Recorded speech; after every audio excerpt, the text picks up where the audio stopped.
Lecture number 66।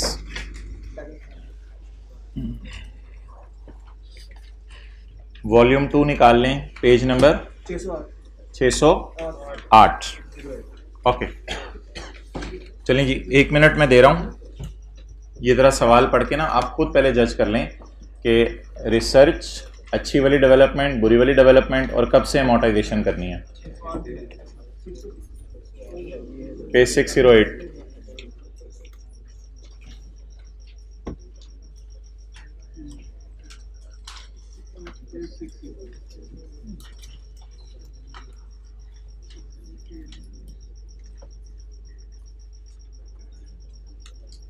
Danish, Usman को भी बुला लो, जरा इस सवाल की पोस्टिंग देख ले।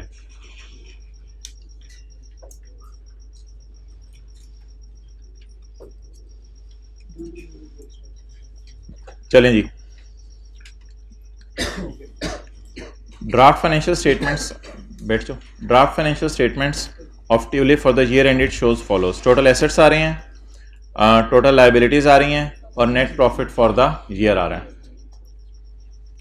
While reviewing the draft financial statements पे नज़र मारते हुए the following matters have been noted. Following matters note किए गए हैं। Number 1, PL commences development of new product on यकम जनवरी 17। तो रिसर्च का चक्कर ही कोई नहीं, यकम जनवरी 17 को क्या शुरू हो रही है? डेवलपमेंट। यकम जनवरी 17 डेवलपमेंट स्टार्ट हुई। Following directly attributable cost have been incurred up to launching date on यकम अक्टूबर 17। यकम अक्टूबर 17 लॉन्चिंग डेट, यकम अक्टूबर 17 लॉन्चिंग डेट, यानी प्रोडक्ट लॉन्च हो गई और प्रोडक्शन डिपार्टमेंट में इससे चीज़ें बननी शुरू हो गई। एंड हैव बीन कैपिटलाइज्ड, इस बात को ज़रा मैं इग्नोर कर रहा हूँ, ये असल में एक एरर है, इसको मैं एंड पे पढ़ूंगा। मैं पहले ओरिजिनल एंट्रीज देखूंगा। The recording criteria of capitalisation was met on यकम मार्च 17। ये ना इन दोनों के दरमियान की तारीख है, यकम मार्च 15। तो गुड डेवलपमेंट शुरू हो गई है यहाँ पे भाई। क्राइटेरिया मेट या गुड डेवलपमेंट जो भी समझ लें। अब आप मुझे बता दें, यकम जनवरी 17 से यकम मार्च तक बुरी डेवलपमेंट चली होगी तो उसने यकम मार्च को अच्छी डेवलपमेंट का लफ्ज़ लिखा है ना। तो किस किस महीने की खर्चों को एक्सपेंस में डालेंगे? 2 महीने के, जनवरी और फरवरी के। जनवरी और फरवरी के खर्चों को एक्सपेंस में डालेंगे और मार्च, अप्रैल, मई, जून, जुलाई, अगस्त, सितंबर, कितने महीने बने? 7 महीने के खर्चों को कैपिटलाइज, 2 को खर्चे में, 7 को कैपिटलाइज। अच्छा, एक चीज ये बताइएगा कि लेबोरेटरी खुली कब? जल्दी बैठो आसिम भाई, आप भी बैठो जल्दी।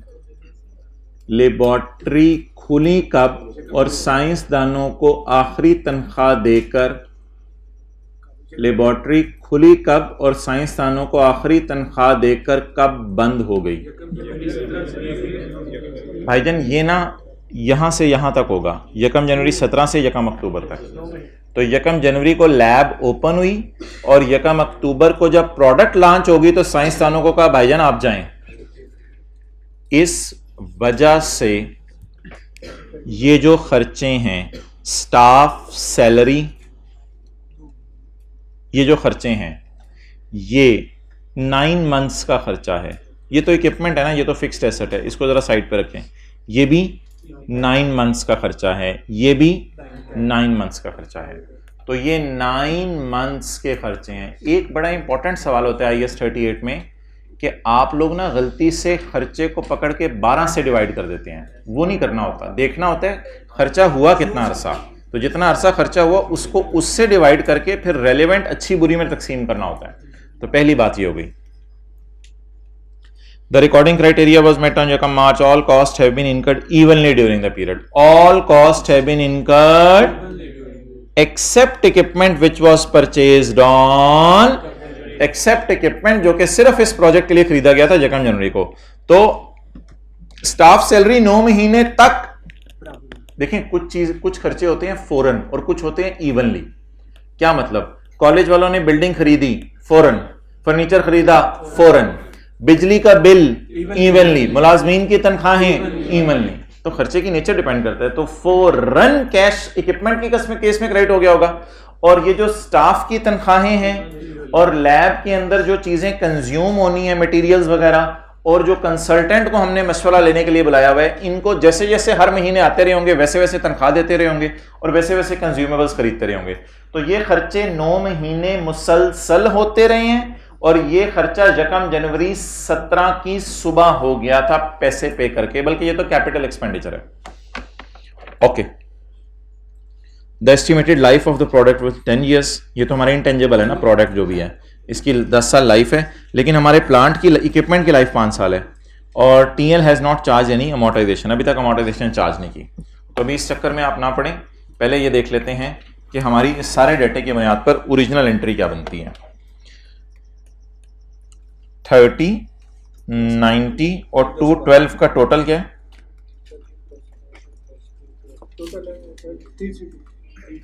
332। इसको मैंने इकट्ठा कर लिया ना आसानी के लिए, वरना ऐसे ही बार बार पता नहीं क्या भाई क्या करते रहेंगे। तो इन तीनों को इकट्ठा कर लेते हैं, 360 को इधर ही रहने दें।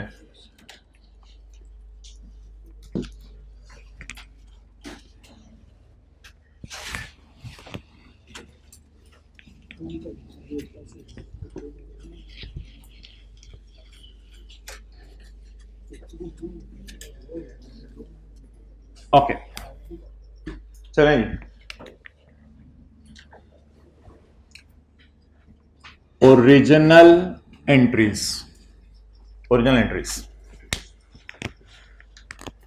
332 को पकड़ेंगे और इसकी एंट्री करेंगे expense debit, asset debit, cash credit.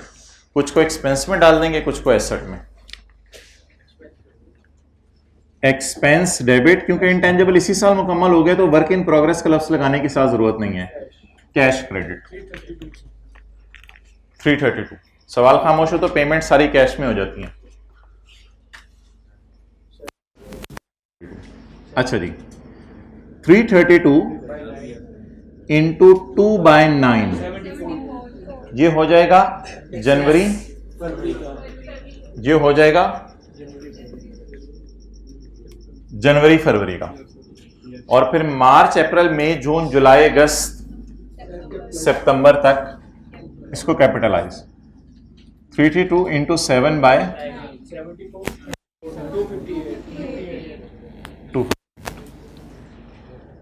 ये एंट्री होगी जी 332 की।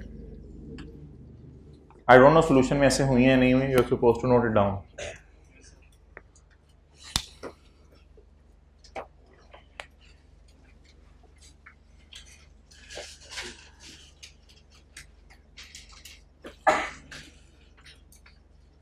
उस्मान सर उमेर से पूछ के हो कि FR1 का आज वाला लेक्चर हम अपलोड करवा सकते हैं अगर बच्चों ने ऑनलाइन लेना हो, क्योंकि उनका FR2 के साथ क्लैश है। 3-4 लोग ही हैं, कितने हैं हाथ खड़ा करें?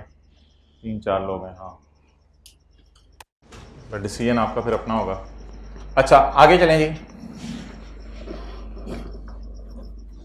What we are suppose to do next, अगला काम हमने ये करना है कि हमारा ये 360 बच गया है, तो 360 की एंट्री कर दें। पीपी डेबिट कर दें, इक्विपमेंट डेबिट कर दें, जो मर्जी कर दें, वो आपकी मर्जी है। मैं पीपी डेबिट कर रहा हूँ, पीपी डेबिट कैश क्रेडिट। और मुझे बिल्कुल टेंशन नहीं है जो लाइन आइटम्स मैं यूज़ कर रहा हूँ। इक्विपमेंट असूली तौर पर लिखना चाहिए था मुझे, क्योंकि असल में इन द एंड प्रॉफिट्स में एडजस्टमेंट्स ही पोस्ट करनी है, डबल एंट्रीज के उसने मार्क्स तो मुझे देने कोई नहीं। पीपी डेबिट अनलेस कि मैं फिगर्स को पोस्ट, ओके, और PP debit cash credit done हो गया जी। अब आप मुझे बताएं क्या जो खर्चे मैंने किए हैं उनकी एंट्री कर दूं? बिल्कुल, उनकी एंट्री मैंने कर दी। जितना खर्चा हुआ है 692 का, उसकी एंट्री मैंने कर दी। इसकी मैंने अलग एंट्री कर दी, इन तीनों की अलग एंट्री कर दी। अगला सवाल मुझे बताएं, इक्विपमेंट को डेप्रिशिएट करेंगे? जी बिल्कुल। और इनटेंजिबल को अमोर्टाइज करेंगे। इक्विपमेंट जनवरी फरवरी इस्तेमाल हुआ होगा बुरी वाली डेवलपमेंट में, और मार्च से सितंबर इस्तेमाल हुआ होगा अच्छी वाली डेवलपमेंट में, और अक्टूबर नवंबर दिसंबर लैब बंद रही होगी लेकिन बेचारा वैल्यू लूज करता रहा होगा, तो अक्टूबर नवंबर दिसंबर वाली जो महीने की डेप्रिसिएशन है उसको हम एक्सपेंस में डाल देंगे, उसे हम एक्सपेंस में डाल देंगे, अनलेस कि वो कंप्यूटर या इक्विपमेंट जो मेरा है वो किसी और प्रोजेक्ट में इस्तेमाल हो। वो सवाल बता नहीं रहा। तो पहले इसकी डेप्रिसिएशन निकाल लेते हैं। डेप्रिसिएशन एक्सपेंस में डाल देते हैं जनवरी फरवरी की और अक्टूबर से दिसंबर तक की, जनवरी फरवरी की और अक्टूबर से दिसंबर तक की, और इनटेंजिबल की कॉस्ट में डाल देते हैं डेप्रिसिएशन मार्च सितंबर तक की। लेकिन एक बार याद रखिएगा, अकामुलेटेड डेप्रिसिएशन अकाउंट जो मेरे पीपी का बना उसमें पूरी डेप्रिसिएशन जाएगी पूरे साल की। तो अकामुलेटेड डेप्रिसिएशन में पूरे साल की डालेंगे, थोड़ी सी खर्चों में डाल देंगे, थोड़ी सी इंटेंजिबल की कॉस्ट में डाल देंगे। अच्छा जी, इसकी कॉस्ट, इसकी लाइफ 5। क्या जवाब आया? 72।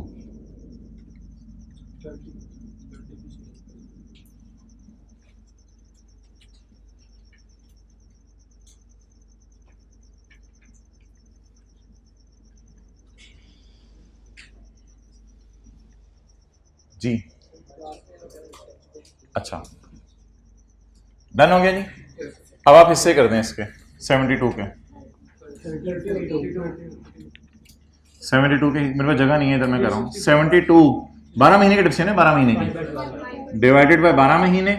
जनवरी फरवरी के 2 महीने बुरी वाली डेवलपमेंट और अक्टूबर नवंबर दिसंबर जब हमें पता ही नहीं है इस्तेमाल कहाँ हो रहा है। बाकी बैलेंसिंग निकालना है, बैलेंसिंग 42।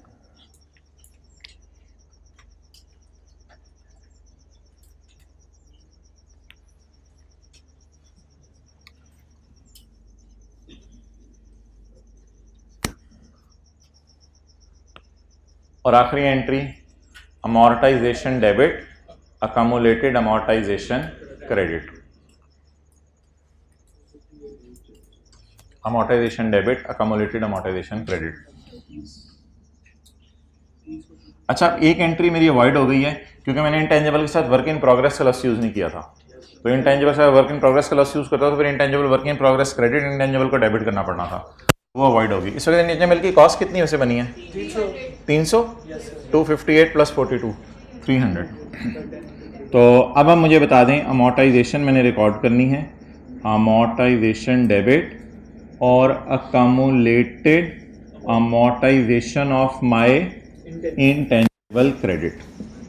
जी, कॉस्ट है इसकी 258 is equal to cost divided by life multiplied by launching date है 1 अक्टूबर की, तो अक्टूबर नवंबर और दिसंबर 3/12 7.5। ठीक है, कोई मसला नहीं, 7.5।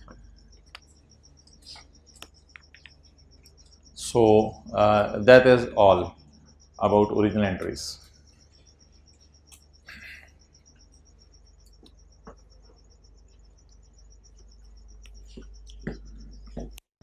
कौन सी वाली एंट्री? ये वाली एंट्री? हाँ, जनवरी फरवरी में हमारा इक्विपमेंट मैंने यकम जनवरी को खरीद लिया था ना, तो जनवरी फरवरी में बुरी वाली डेवलपमेंट में यूज हुआ है, इसलिए डेप्शन को एक्सपेंस में डाला है। इधर देखो ना, ये 5 महीने की उधर चली गई और बाकी जो 7 महीने की है, जिस तरह इधर भी 7 महीने की थी, तो 7 महीने वाली कैपिटलाइज होगी। Any question? Okay, next, wrong entry. Wrong entry,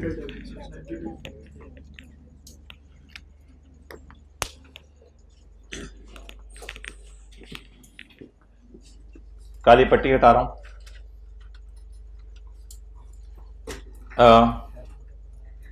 एक लफ्ज उसने लिखा हुआ है, following cost have been capitalised. इसका मतलब है इस 692 की बात कर रहे हैं। Following cost have been capitalised, as intangible, इसमें तो टेंजिबल भी पड़ा हुआ है। Following cost have been capitalised यानी पूरा 692 फॉलोइंग कॉस्ट का लिखा हुआ है, तो following cost have been capitalised as intangible.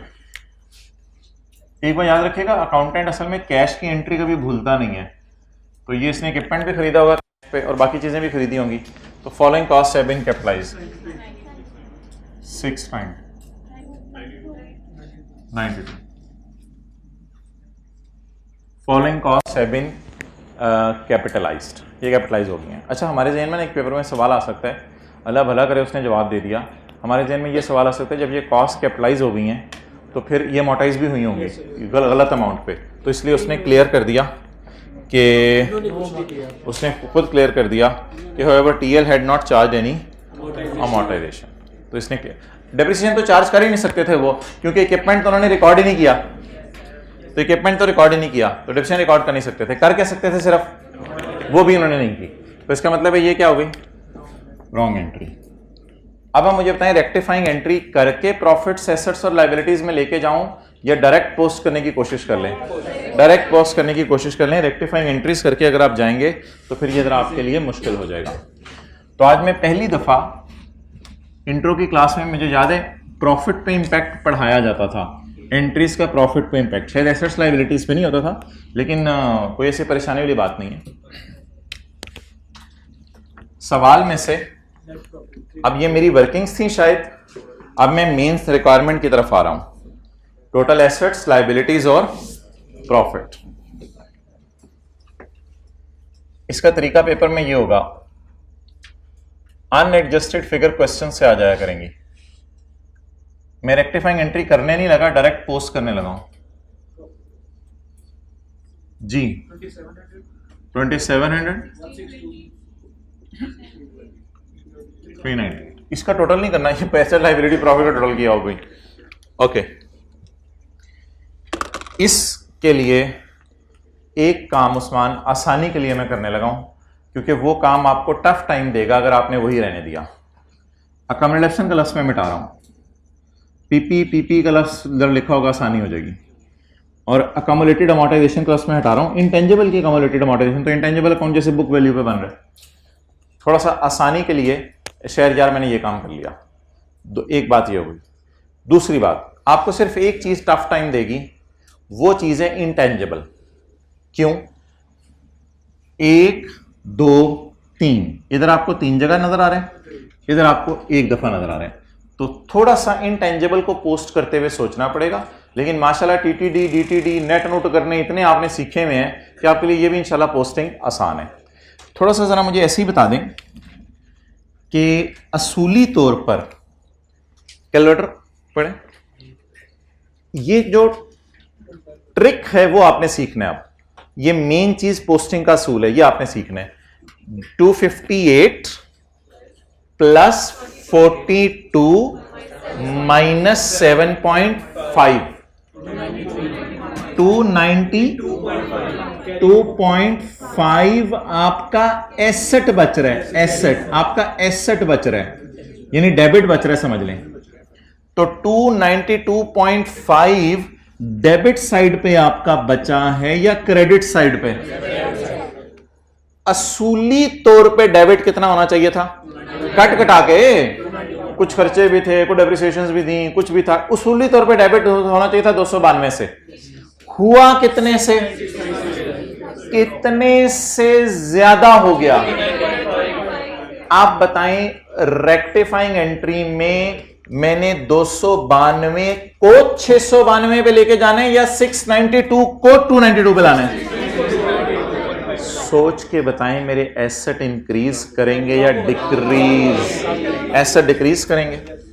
तो इन टेंजेबल की वजह से 399.5 अगर आपने शो करना है तो आप ऐसे शो कर सकते हैं, 692 वर्सेस 292.5, और मेरे ख्याल से इसको इस पे लाना था, ऐसे ही करना था ना, इसको नहीं यस सर नहीं, हद होगी, जो जो जो हो रहा हो ना लगे होते हैं। ठीक है जी, ये थोड़ी सी एक टफ पोस्टिंग थी। इसके बाद एक काम करें, इसके बाद एक काम करें, इसको टिक कर दें। तुम्हें मैं देख लिया, तुम्हें भी देख लिया, तुम्हें भी देख लिया, तुम्हें भी देख लिया, इसको आप टिक कर दें। इन सबको देख लिया। एक चीज को देखने की जरूरत नहीं, वो आप मुझे बताएं, कैश। क्योंकि कैश जितना क्रेडिट होना चाहिए था उतना ही हुआ, क्योंकि कैश की एंट्री अकाउंटेंट बोलता नहीं। अब जिनको आपने नहीं देखा उनको आप देखें, खर्चा बुक करें। खर्चा, ओहो सिंगल एंट्री में चल रहा हूं, डबल एंट्री लेके चलता तो काफी टाइम लग जाना था। बस सिंगल सिंगल चीजें जो पड़ी हैं मैं उठाने लगा हूं। अब खर्चा बुक करें, खर्चा बुक कर लिया बस। अच्छा ये टिको क्यों नहीं मारा कैश पे? ये देखा ना, कैश 332 और 360 और ये 692 है। खर्चा बुक कर लिया। पीपीई बढ़ा दूं या नेट करके ले जाऊं? नेट करके ले जाऊं। ये मैंने क्या रिकॉर्ड किया? एक्सपेंस रिकॉर्ड कर लिया। अब पीपीई 360 डेबिट 72, यानी 360 से एसेट बढ़ाना है, पीपी डेबिट करना है। तो 360 माइनस 72 288। ये हमें पहले करा दिया होता तो हमारा भी टेस्ट बेहतर हो जाता। अगले में देख लेंगे, अगले में देख लेंगे, तब तो करा दिया। अच्छा ये भी टिकू हो गया। खर्चा पे डेबिट करने वाला रह गया, खर्चा डेबिट कर दें। अकाउंटेंट ने नहीं डेबिट किया ना, अब बार बार इधर क्यों नहीं जा रहा? क्योंकि इसके बदले कुछ हुआ ही नहीं हुआ। इसके बदले कुछ हुआ होता तो मैं उधर जाता, और मुझे आदत नहीं उधर जाने की बिला वजह। तो खर्चा डेबिट कर दें। कितने से? अमोर्टाइजेशन एक्सपेंस रिकॉर्ड हो रहा है जो उलट रहे? खर्चे बढ़ने से प्रॉफिट। ये मैं डबल एंट्री प्रोसेस नहीं चला भाईजान, सिंगल एंट्री प्रोसेस चला हूं। सिंगल सिंगल चीजों को उठा के पोस्ट कर दिया, डन हो गया। तो व्हाट एवर द टोटल में बी, डेप्रिसिएशन एक्सपेंस रह गया, इसको भी टिक कर दें। डेप्रिसिएशन एक्सपेंस कितना? ये पोस्टिंग है। This is how you will post. और अगर मिसाल के तौर पे इसके 2 मार्क्स हैं और कोई बच्चा 692 यहां लिख के 292.5 यहां माइनस करता है प्लस माइनस, इसको भी पूरे मार्क्स मिलेंगे।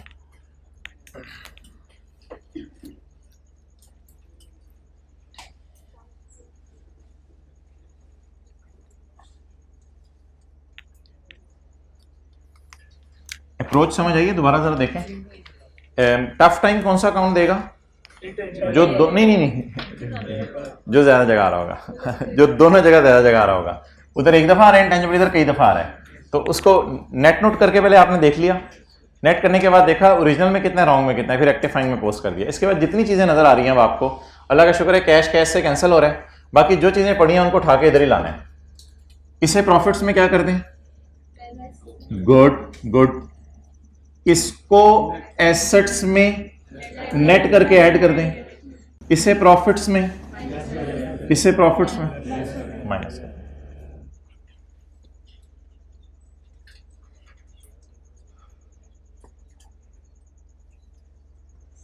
ओके वो पढ़ा है IS2 इन्वेंट्रीज? इन्वेंट्रीज पढ़ा है?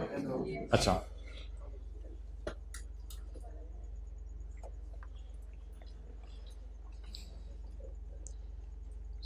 अच्छा भाई, ये 80% को छोड़ें। Point 2, after preparation of draft financial statements of claim of 20 was launched by customer. Customer ने हमारे ऊपर केस कर दिया है। ये IS 37 है, मैंने नहीं पढ़ाया हुआ। आपके जहन में क्या एंट्री आ रही है? 80% ना पढ़ें, आपके जहन में क्या एंट्री आ रही है? नहीं इसको अभी टोटल्स ना करें, इनके टोटल्स अगली एडजस्टमेंट की बात करनी है। मुझे बताएं आपके जहन में क्या एंट्री आ रही है? Customer has launched a complaint against us. मैंने IS 37 नहीं पढ़ाया, फिर भी एंट्री बता दें। एक्सपेंस डेबिट लाइबिलिटी क्रेडिट कर देना। Preparing claim of 20 was launched by customer. अभी हमने पे तो नहीं किया, लेकिन आगे ना पढ़ें, छोड़ें। IS 37 की एडजस्टमेंट है, नीचे IS 2 की है। तो ये एडजस्टमेंट आपको जबरदस्ती मैं पोस्ट करा रहा हूं, ये जबरदस्ती पोस्ट करा रहा हूं। कस्टमर वाली एक्सपेंस डेबिट और लाइबिलिटी क्रेडिट। कोई हमारे खिलाफ केस कर दे तो क्या एंट्री होनी चाहिए? हम अपने आप को पेश कर दें उसे, हम लुट मची हुई है। एक्सपेंस डेबिट पेएबल क्रेडिट, तो ये एंट्री लिख लें, लेकिन अभी टेंशन ना लें, IAS 37 में देखेंगे। खर्चा बुक करेंगे, एक्सपेंस डेबिट पेएबल क्रेडिट। चलें जी यार, ये एक बहुत अच्छी रिवीजन है IAS 2 की। IAS 2 की स्टॉक छोड़िए, इस एंट्री को फारक करें। स्टॉक किस पे रिकॉर्ड होता है? लोअर ऑफ कॉस्ट और NRV पे। एक मिनट सवाल का जवाब दीजिएगा, अगर NRV में दो ऑप्शंस हो, NRV में दो ऑप्शंस हो सकती हैं। कई एक ऑप्शन ये हो सकती है फलां बंदा इतने की ले रहा है चीज, फलां बंदा इतने की ले रहा है, तो मैं देख लूं कितनों को बेचनी है। या कई दफा NRV में दो ऑप्शंस होती हैं, ये चीज मैं रिपेयर करा के बेचूं या रिपेयर कराए बगैर बेच दूं, कई ऑप्शंस होती हैं। तो एक बात तो आपकी ठीक है कि स्टॉक रिकॉर्ड होता है लोअर ऑफ कॉस्ट और, लेकिन कई दफा दोनों में से NRV में ऑप्शंस दो आ जाती हैं। तो फिर अक्लमंद बंदा वो है जो ज्यादा रियलाइज करे वैल्यू। ओके अच्छा भाई, छोड़ इसको भी, छोड़ इसको। अभी जरा इधर देखो, at year end 800 of this product were included in inventory at cost of 1.5 lakh. 800 चीजें कितनी कॉस्ट पे पड़ी हैं? ये 800 की क्या है? Cost, cost, cost, cost. All these have the, सबके सेम डिफेक्ट्स हैं। All these have the same defects.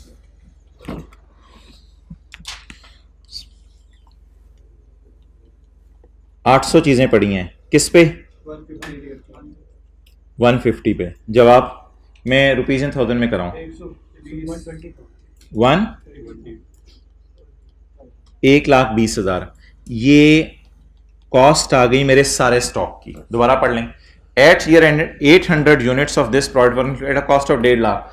1.5 lakh का क्या कर लें? AC कर लें। 800 मेरे पास जहन में लाएं, एक ऑर्गेनाइजेशन बड़ा सा हॉल, उसमें 800 AC पड़े हैं, कितने वाले? 1.5 लाख वाले। समझ आ गई बात? ये उनकी क्या है? कॉस्ट। कॉस्ट है जो उनके ऊपर टैग लगा हुआ है, कॉस्ट है, कॉस्ट है। हमने 1.5 लाख के खरीदे हैं, पता नहीं कितने के बेचे। All these have the same defects. सारों की मोटरें अंदर खराब हुई हैं, अंदर ही अंदर आग लगी हुई है सबके। ऑल दीज हैव द, आमतौर पे ये AC के ऊपर जो सब सारे एसियों के ऊपर, कमरा जहन में लाएं, ये जो सारे AC हैं 800, इनके ऊपर हमने 2-2 लाख के टैग लगाए हुए हैं और हम सोच रहे थे माशाल्लाह 2-2 लाख के बिक जाएंगे। TL has already committed to sell 300 to Jamal. इस 800 में से 300 की तो ऑलरेडी कमिटमेंट हो चुकी है कि ये जमाल को ही बेचनी है, ये हम रिवर्स नहीं कर सकते। और जमाल ने जब 300 यूनिट्स उठाए थे तो हमने डिस्काउंट देने के बजाय उसको 2,20,000 का बेचा। शायद जमाल को किसी जगह से इतने इकट्ठे ना मिल रहे हों और उसकी कोई मजबूरी हो, तो हमने उसकी मजबूरी से फायदा उठा के उसे 2,20,000 की चीज कर दी हो, वो वट एवर द रीजन में भी। 300 को हम कमिट कर चुके हैं, 2,20,000 पे बेचेंगे। TL has estimated at 80,000 per unit would be incurred to remove the defect. IAS 2 चल रहा है, मुझे बताएं जमाल को डिफेक्ट रिमूव करा के बेचेंगे? जी बिल्कुल, डिफेक्ट रिमूव करा के बेचेंगे, क्योंकि उससे तो कमिट हो चुका है ना कि तुझे बेचने ही बेचने हैं। अब अगर बेचने हैं तो डिफेक्ट रिमूव करा के बेचेंगे। मुझे आप 300 की कॉस्ट बताएं। सर आप कॉस्ट दोबारा निकाल रहे हैं? हाँ यार मैं दोबारा निकाल रहा हूं, 300 की निकाल रहा हूं ना, 300 की दोबारा निकाल रहा हूं, कोई मसला नहीं। 40, ये टोटल कॉस्ट 1,20,000 है, 300 की कॉस्ट मैंने दोबारा निकाल ली 45,000। इनकी जरा NRV बताएं कैसे निकलती है? NRV का फॉर्मूला आता है आपको? Estimated selling price 2,20,000, 2 lakh estimated selling price minus estimated repair cost, ये एक AC की निकलेगी। एक AC वैसे कितने का बिक रहा है इसको जमाल को? 2,20 का। It is estimated selling price, estimated repair cost 80। एक AC बता दें इसकी NRV, यार समझने पे फोकस करो। 140, ये जो 140 एक AC की NRV आई है, इसको मैं कितने ACओं से मल्टीप्लाई कर दूं? 300 ACओं से मल्टीप्लाई कर दूं। Getting the point? 300 ACओं से मल्टीप्लाई कर दूं। जवाब 42,000। तो इसको इधर ही लिख देता हूं ना, 42,000। ये क्या आ गई? NRV। डन। ये एनआरवी आ गई मेरी। अब बता दें लोअर क्या है, तो स्टॉक को किस पे रखना है, एनआरवी पे। ये जमाल फारग हो गया, आगे चलें। अब फड्डा किन के 500 का, जरा 500 की ना मुझे कॉस्ट दोबारा निकलवा दें। 500 ज़रब, वैसे तो यार 1,20,000 में से भी 45,000 माइनस कर सकते थे ना। बताएं जल्दी। सबकी कॉस्ट 120, इसमें से 300 ज़रब 150 इधर कर दिया और 500 ज़रब 150 इधर कर दिया। अच्छा, अब यार जमाल के अलावा वाले हमारे पास कितने एसी पड़े हैं, 500 एसी पड़े हैं। अच्छा, ये जो 500 एसी जमाल के अलावा वाले हमारे पास पड़े हैं, इनको हम जमाल को बेचें या जिस मर्जी को बेचें, इसको कमाल को बेचें, अंजुम को बेचें, अकरम को बेचें, हमारी मर्जी है। Further each defective unit can be sold for 1,30,000 in current condition. Jamal वाला 1,30 का नहीं बिक सकता करंट कंडीशन में, क्योंकि जमाल ने कमिट कर दिया कि सही वाली चीज देनी है। तो बाकी जो हैं उनमें अब दो ऑप्शंस आ गई, बाकी जो है उनमें दो ऑप्शंस आ गई। क्या ऑप्शन आ गई, ठीक करा के भी बेच सकते हैं और एज इट इज भी, एज इट इज बेचने वाली से ऑप्शन है हमारी 1,30,000 वाली, तो ठीक करा के भी बेच सकते हैं और एज इट इज भी बेच सकते हैं। इसमें भाईजान एनआरवीज ना दो तरीके से निकालें। NRV option 1 and option 2। Option 1 मेरे पास क्या है कि ऑप्शन 1 वो वही वाली पहले कर लेना, ऑप्शन 1 जैसे पहले किया है। 220 नहीं भाईजान, 200 का बेचना है। पहले वो करने दो, 200 का बेचना है ना। किनको बेचना है, जमाल को या किसी और को? किसी और को तो टैग लगाया हुआ 200 का, वही बेचना है। तो 200 एस्टिमेटेड सेलिंग प्राइस, और ये रिपेयर कितने का होगा, 80 का। लेकिन ये तो निकलेगी एक एसी की एनआरवी। मेरे पास अल्लाह भला करे आपका कितने एसी हैं, 500, 60,000 डन। अगर मैं एसी सही करा के बेच दूं, थोड़ा सा फोकस कर लें पहले समझने पे, फिर नोट कर लीजिएगा। अगर मैं एसी सही करा के बेच दूं तो कितने के बिक जाएंगे, 60,000 मुझे दे जाएंगे। 2 लाख का एक एसी बिकेगा, 80,000 का रिपेयर होगा, तो मुझे 60,000 सारे एसी, या 60 मिलियन शायद बनेगा, 60 मिलियन रुपीस सारे एसी मुझे दे जाएंगे। डन। ये ऑप्शन 1 है एनआरवी की। ऑप्शन 2, वो तो मुझे एज इट इज बेचना पड़ेगा फिर मजबूरन चीज।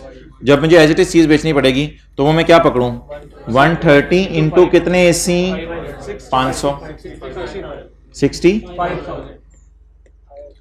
पहले मुझे स्काई ब्लू से बताएं इन दोनों में से हायर कौन सा है।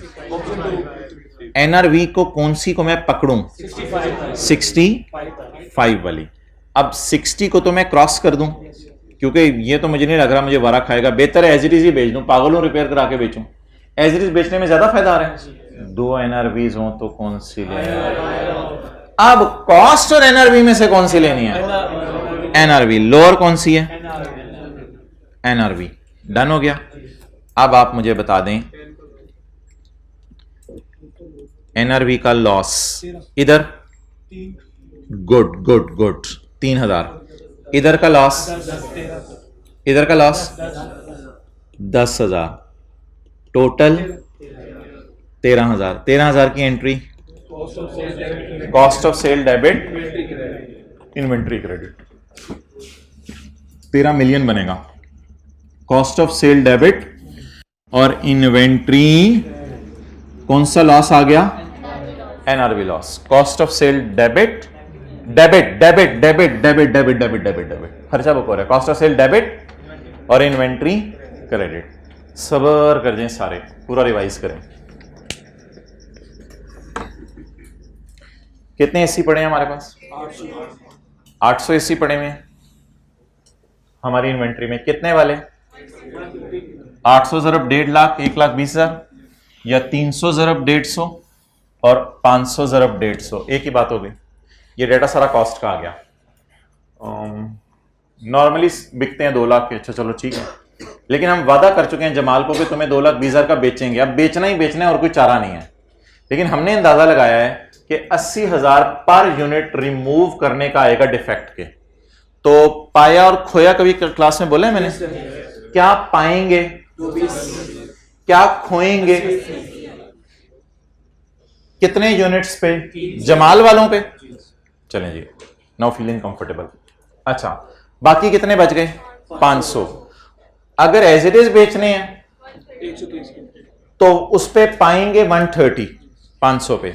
अगर रिपेयर करा के बेचने हैं तो क्या पाएंगे, क्या खोएंगे, 80। कितने 80 पे, 500 पे। तो जवाब 60 और 65 में से कौन सी एनआरवी आपको पसंद आ रही है? वो सर से पूछ के आओ जरा, मैंने अनाउंस करना है। अच्छा, 60 और 65 में से कौन सी वाली एनआरवी आपको पसंद आ रही है? बेहतर क्या, रिपेयर करा के दें या एज इट इज दे दें? एज इट इज देना ज्यादा बेहतर है। तो अब एनआरवी बेचारे की 65 है, कॉस्ट 75 है। किताबों में तो कॉस्ट पे पड़ा होगा, तो ये भी कॉस्ट से गिरा के एनआरवी पे लाना पड़ेगा। 3000 का लॉस, ये 75,000 से 65,000 पे लाना पड़ेगा, 10,000 का लॉस। 3000 जमा 10,000। एनआरवी लॉस की जनरल एंट्री फाइनल अकाउंट में भी मैं कराऊंगा, आज भी जरा करा रहा हूं। एंट्री बता दें जरा एनआरवी लॉस की। Cost of sale debit inventory credit, ये एंट्री बताएं। Cost of sale debit inventory credit, नहीं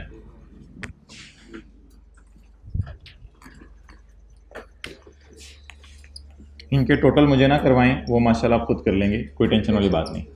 इनके टोटल आप खुद कर लेंगे, हो जाएगा।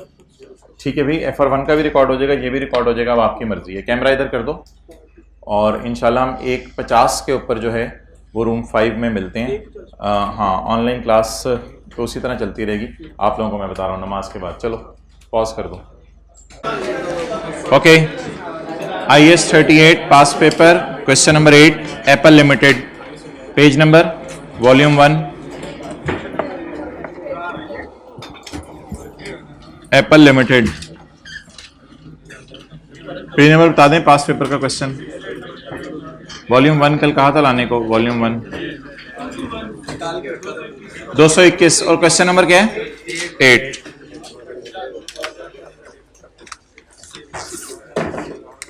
Apple Juice, Apple Limited is in the process of finalizing its consolidated financial statements. ठीक है, चाय पहले पी लो फिर बाद में ले आओ।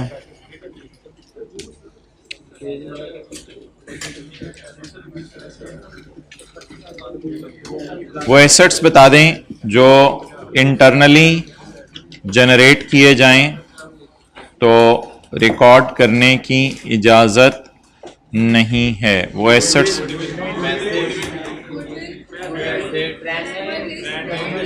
ओके, ठीक है, माशाल्लाह। ये समरी है बुक में जो IS 38 की। Internally generated goodwill, brand, masthead, publishing title, customer list. अगर ये एसेट्स खुद बनाए जाएं तो इंटेंजिबल के तौर पे रिकॉर्ड करने की इजाज़त नहीं है, लेकिन अगर ये बने बनाए ख़रीद लिए जाएं तो इंटेंजिबल के तौर पे रिकॉर्ड करने की इजाज़त है। इसीलिए शायद कंसोलिडेशन में हम गुडविल भी रिकॉर्ड कर रहे हैं, हम सब्सिडरी को परचेज कर रहे हैं। इसी तरह बाकी एसेट्स भी, ये जो 5 एसेट्स हैं इनके बारे में हमने रूल पढ़ा था कि अगर हम इंटरनली जनरेट करेंगे तो रिकॉर्ड करने की इजाज़त नहीं है। ये बैग्स उठा लो यार आप लोग। अगर हम इंटरनली जनरेट करेंगे तो रिकॉर्ड करने की इजाज़त नहीं है, लेकिन अगर हम इनको परचेज करेंगे यानी ख़रीदेंगे तो इनको रिकॉर्ड करने की इजाज़त है। ओके,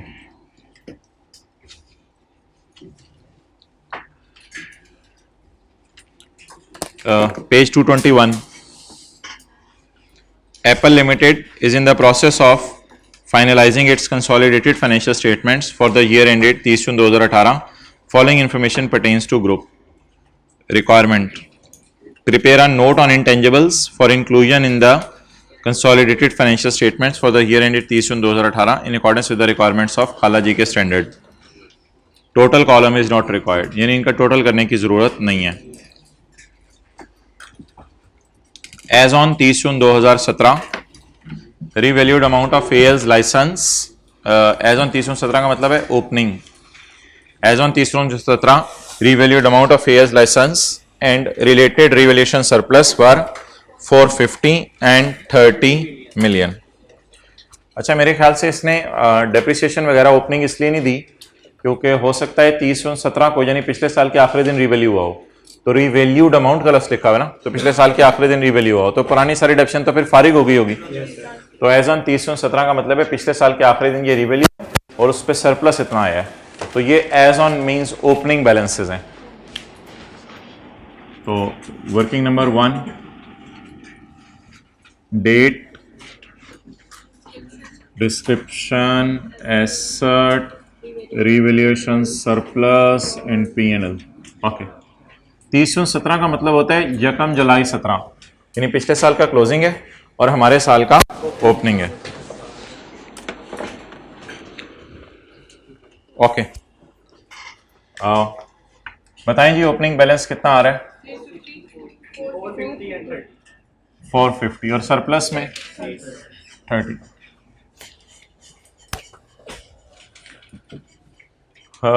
असल में अगली एडजस्टमेंट्स थोड़ी समझने वाली हैं, इसलिए मैं वेट कर रहा हूँ, हो सकता है किसी और बच्चे ने आना हो। इस एडजस्टमेंट को ज़रा मुझे पूरा करवा दें। इसका एंड के ऊपर आपको जाके मिलेगा पॉइंट 8 में, as on 30/18 the fair value of licence was 350 million. और असल में लाइफ ना, इस ये सवाल अजीब है, लाइफ पूरे सवाल में कहीं नहीं दी हुई, एक ही जगह उसने उठा के लाइफ दे दी है सबकी। कितने साल? 10 साल। अच्छा, और मुझे बता दें फेयर वैल्यू लाइसेंस की क्या है? 350। चलें जी, लाइफ बता दें। कहते हैं जितने भी एसेट्स हैं ना मेरे पास 1 जुलाई 17 को पड़े हुए, सबकी लाइफ ही कितने साल है? रिमेनिंग बस 10 साल रहेगी, 10 सालों पे इनको खत्म करना है। तो इसको भी इंशाल्लाह हम 10 सालों पे खत्म करेंगे। मुझे बताएं मैं रीवैल्यू कब कर रहा हूं, साल के पहले दिन या आखिरी दिन? एज ऑन 30/18 फेयर वैल्यू हो जितने। तो अगर साल के आखिरी दिन में रीवैल्यू कर रहा हूं तो पहले डेप्रिशिएट करूं या पहले रीवैल्यू? पहले डेप्रिशिएट कर दें, बाद में रीवैल्यू। तो 30/6/18 डेप्रिसिएशन 450 डिवाइडेड बाय 10 और 30 डिवाइडेड बाय 10 45 और 3 27। ये आपकी 30/18 की WDV आ गई बिफोर रिवैल्यूएशन। और अब रिवैल्यूड अमाउंट बताएं कितनी अवेलेबल है? 350। तो जब रिवैल्यूड अमाउंट एंड पे अवेलेबल हो तो पहले डेप्रिशिएट करेंगे। 30/18 रिवैल्यूड अमाउंट 350। 30/18 रीवैल्यूएशन लॉस 55 का लॉस है या 55 का? 55 का।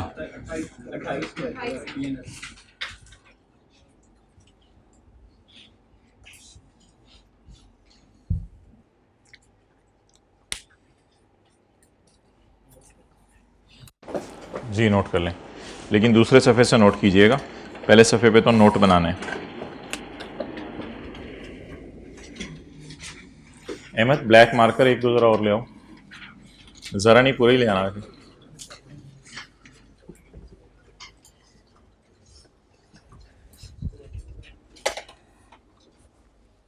जी, ऑर्गेनाइजेशन का नाम ये ज़रा मैं छोटा करके लिख रहा हूँ क्योंकि मैं फिर वो सवाल की जो मेन चीज़ें हैं उन्हें मोटा करके लिखूंगा। For the year ended 30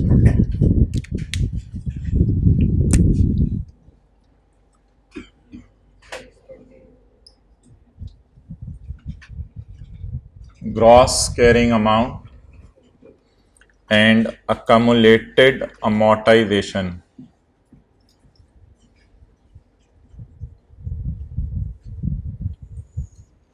Accumulated amortization.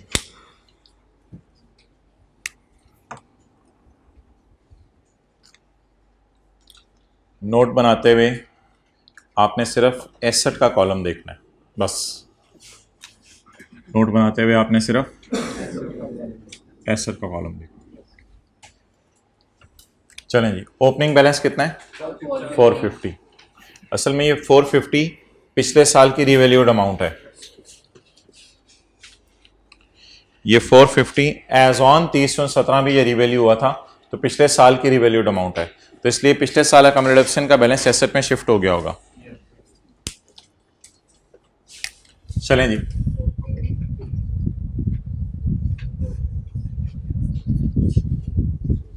Opening balance बताएं जी।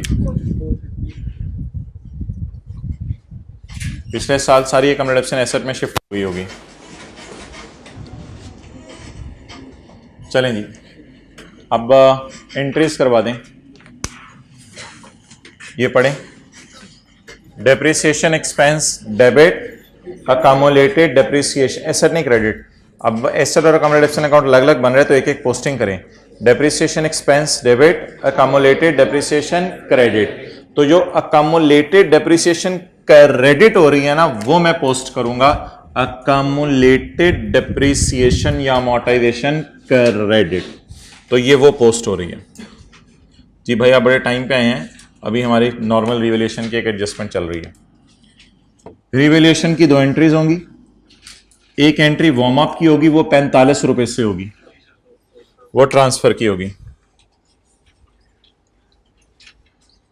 ट्रांसफर कर दें, अकामुलेटेड अमोर्टाइजेशन डेबिट और एसेट क्रेडिट 40। इधर कोई एडिशन वगैरह मैं रिकॉर्ड कर दूंगा या और कुछ। Accumulated amortisation debit, asset credit. Asset credit surplus इन ओसीआई डेबिट, P&L डेबिट की बजाय सिर्फ एसेट क्रेडिट बोलें, वो हमारे फिलहाल के लिए काफी है जी। Revaluation loss 55। चलें जी, नोट कर लें। टोटल्स नहीं करने, टोटल्स एक ही दफा एंड पे सारे एसेट्स के करेंगे।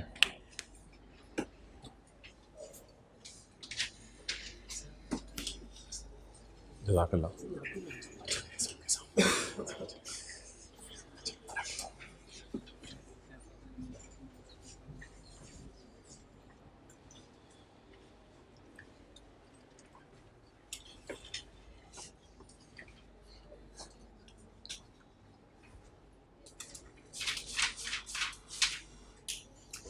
अहमद ठीक है, कुछ हाँ ले हो ऑफिस में किसी बंदे को बता देना आपने, ठीक है, नहीं सबको बता देना।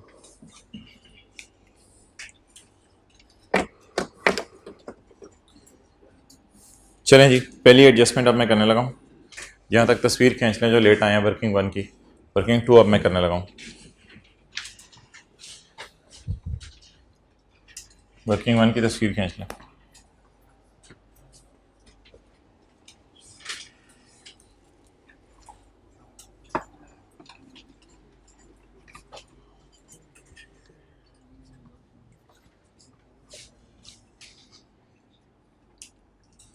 एंट्रीज रिवाइज करा दें। ओपनिंग बैलेंस था ये, क्योंकि पिछले साल रीवैल्यू हुआ था तो कॉमन रिडक्शन का ओपनिंग बैलेंस 0 था, और इस साल भी 0 ही आ जाना है बैलेंस, क्योंकि सारी शिफ्ट हो जानी है। Amortisation expense debit, accumulated amortisation credit. Accumulated amortisation debit, asset credit, asset credit और पता नहीं क्या क्या डेबिट।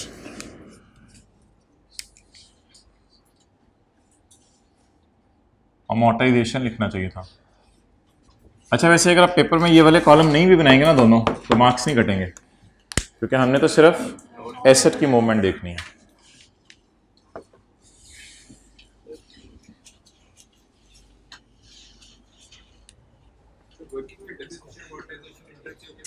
नहीं नहीं नहीं, बिल्कुल नहीं, सही टर्म यूज करनी है।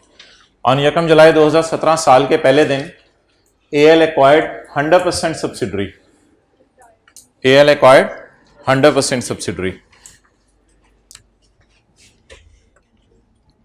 ये वर्किंग 2 तो असल में कंसोलिडेशन वाली तो नहीं है, लेकिन बहरहाल मैं अब एडजस्टमेंट अकाउंट बनाने लगा हूं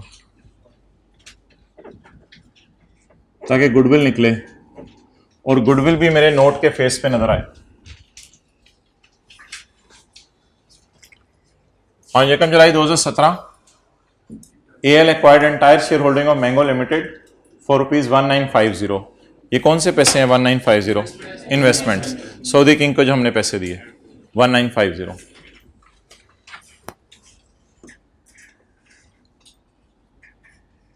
कितना? 1950।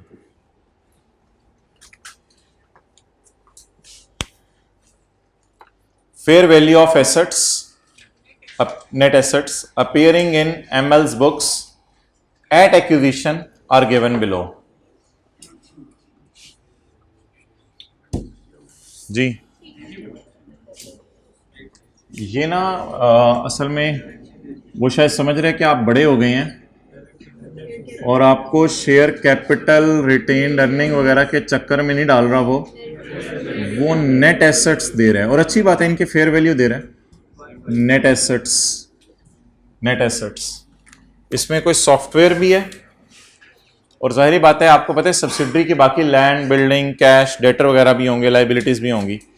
तो ओवरऑल ना ये इसने वो जो हम figure share capital retain earning से निकालते थे ना, तो इसने शेयर कैपिटल रिटेनिंग मिसिंग करके वो फिगर्स देनी 200 जमा 1545, 200 जमा 1545। तो लेकिन 200 रुपये ना अब हमारी सॉफ्टवेयर्स की हेडिंग डाल के एडिशन में ले जाएं। क्यों? मैं कंसोलिडेटेड नोट बना रहा हूं या सेपरेट फाइनेंशियल स्टेटमेंट का नोट बना रहा हूं? कंसोलिडेटेड नोट बना रहा हूं, कंसोलिडेटेड नोट बना रहा हूं या सेपरेट फाइनेंशियल स्टेटमेंट? कंसोलिडेटेड। मेरे पास ये सब्सिडरी थी 30/17 की रात पिछले साल के आखिरी दिन, प्लीज प्लीज प्लीज 30/17 के आखिरी दिन मेरे पास सब्सिडरी थी। 1 जुलाई 17 की सुबह सऊदी किंग को मैंने कॉल की, भाईजान आ जाएगा 9 बजे, वो 11 बजे आया। हमने कहा बैठे तशरीफ रखें, ये पकड़े 1940 और 1950 मुझे सब्सिडरी के शेयर्स दे दें। तो मुझे बताएं मेरे पास ये जो सॉफ्टवेयर हैं इनको मैं क्या समझूं? एडिशन समझूं या ओपनिंग में डाल दूं? Try to understand. एडिशन समझो ना, मेरी कंसोलिडेटेड बैलेंस शीट में तो पहली दफा नजर आएंगे। बाकी एसेट्स भी डाल दें, बाकी एसेट्स को लैंड बिल्डिंग वगैरह होंगे, वो पीपी में मैं क्या डालूं? नॉट इंटेंजिबल्स का मांगा है तो अदर एसेट्स भी डाल सकता हूं मैं, लेकिन वो क्या होंगे? लैंड होगी, बिल्डिंग होगी, प्लांट होगा, मशीनरी होगी, कैश होंगे, डेटर होंगे, लाइबिलिटीज वगैरह होंगी माइनस करके। यही होता है ना उसकी बैलेंस शीट में। उसकी पूरी बैलेंस शीट खरीदी है ना, उसकी बैलेंस शीट में एक चीज क्या पड़ी हुई थी? सॉफ्टवेयर। वो इंटेंजिबल बनने के काबिल है, ये तो मेरा नहीं ख्याल इंटेंजिबल बनने के काबिल है। तो इसलिए इंटेंजिबल मैं आपसे अभी ये पूछना चाह रहा था कि एडिशन में डालूं या ओपनिंग में डालूं। आप लोग बहस किसी और साइड पे लेके, सादा सा सवाल था मेरा, एडिशन में डालें क्योंकि 30/17 की रात को मेरे पास ये सब्सिडरी, तो मैं एसेट खरीदूं तो भी एडिशन है, सब्सिडरी खरीदूं तो काफी सारी चीजें एडिशन हो सकती हैं, सॉफ्टवेयर भी, पता नहीं उसकी क्या क्या चीजें। मेरे लिए तो एडिशन है वो। चलें जी, एडिशन। इधर क्या लिखा हुआ था? लाइसेंस। इधर सॉफ्टवेयर। कितने जी? 200। ओपनिंग में नहीं डालने, एडिशन में डालने। और शेयर कैपिटल रिटर्न नहीं दिया हुआ था इसने, उसने नेट एसेट्स दे दिए थे उसके।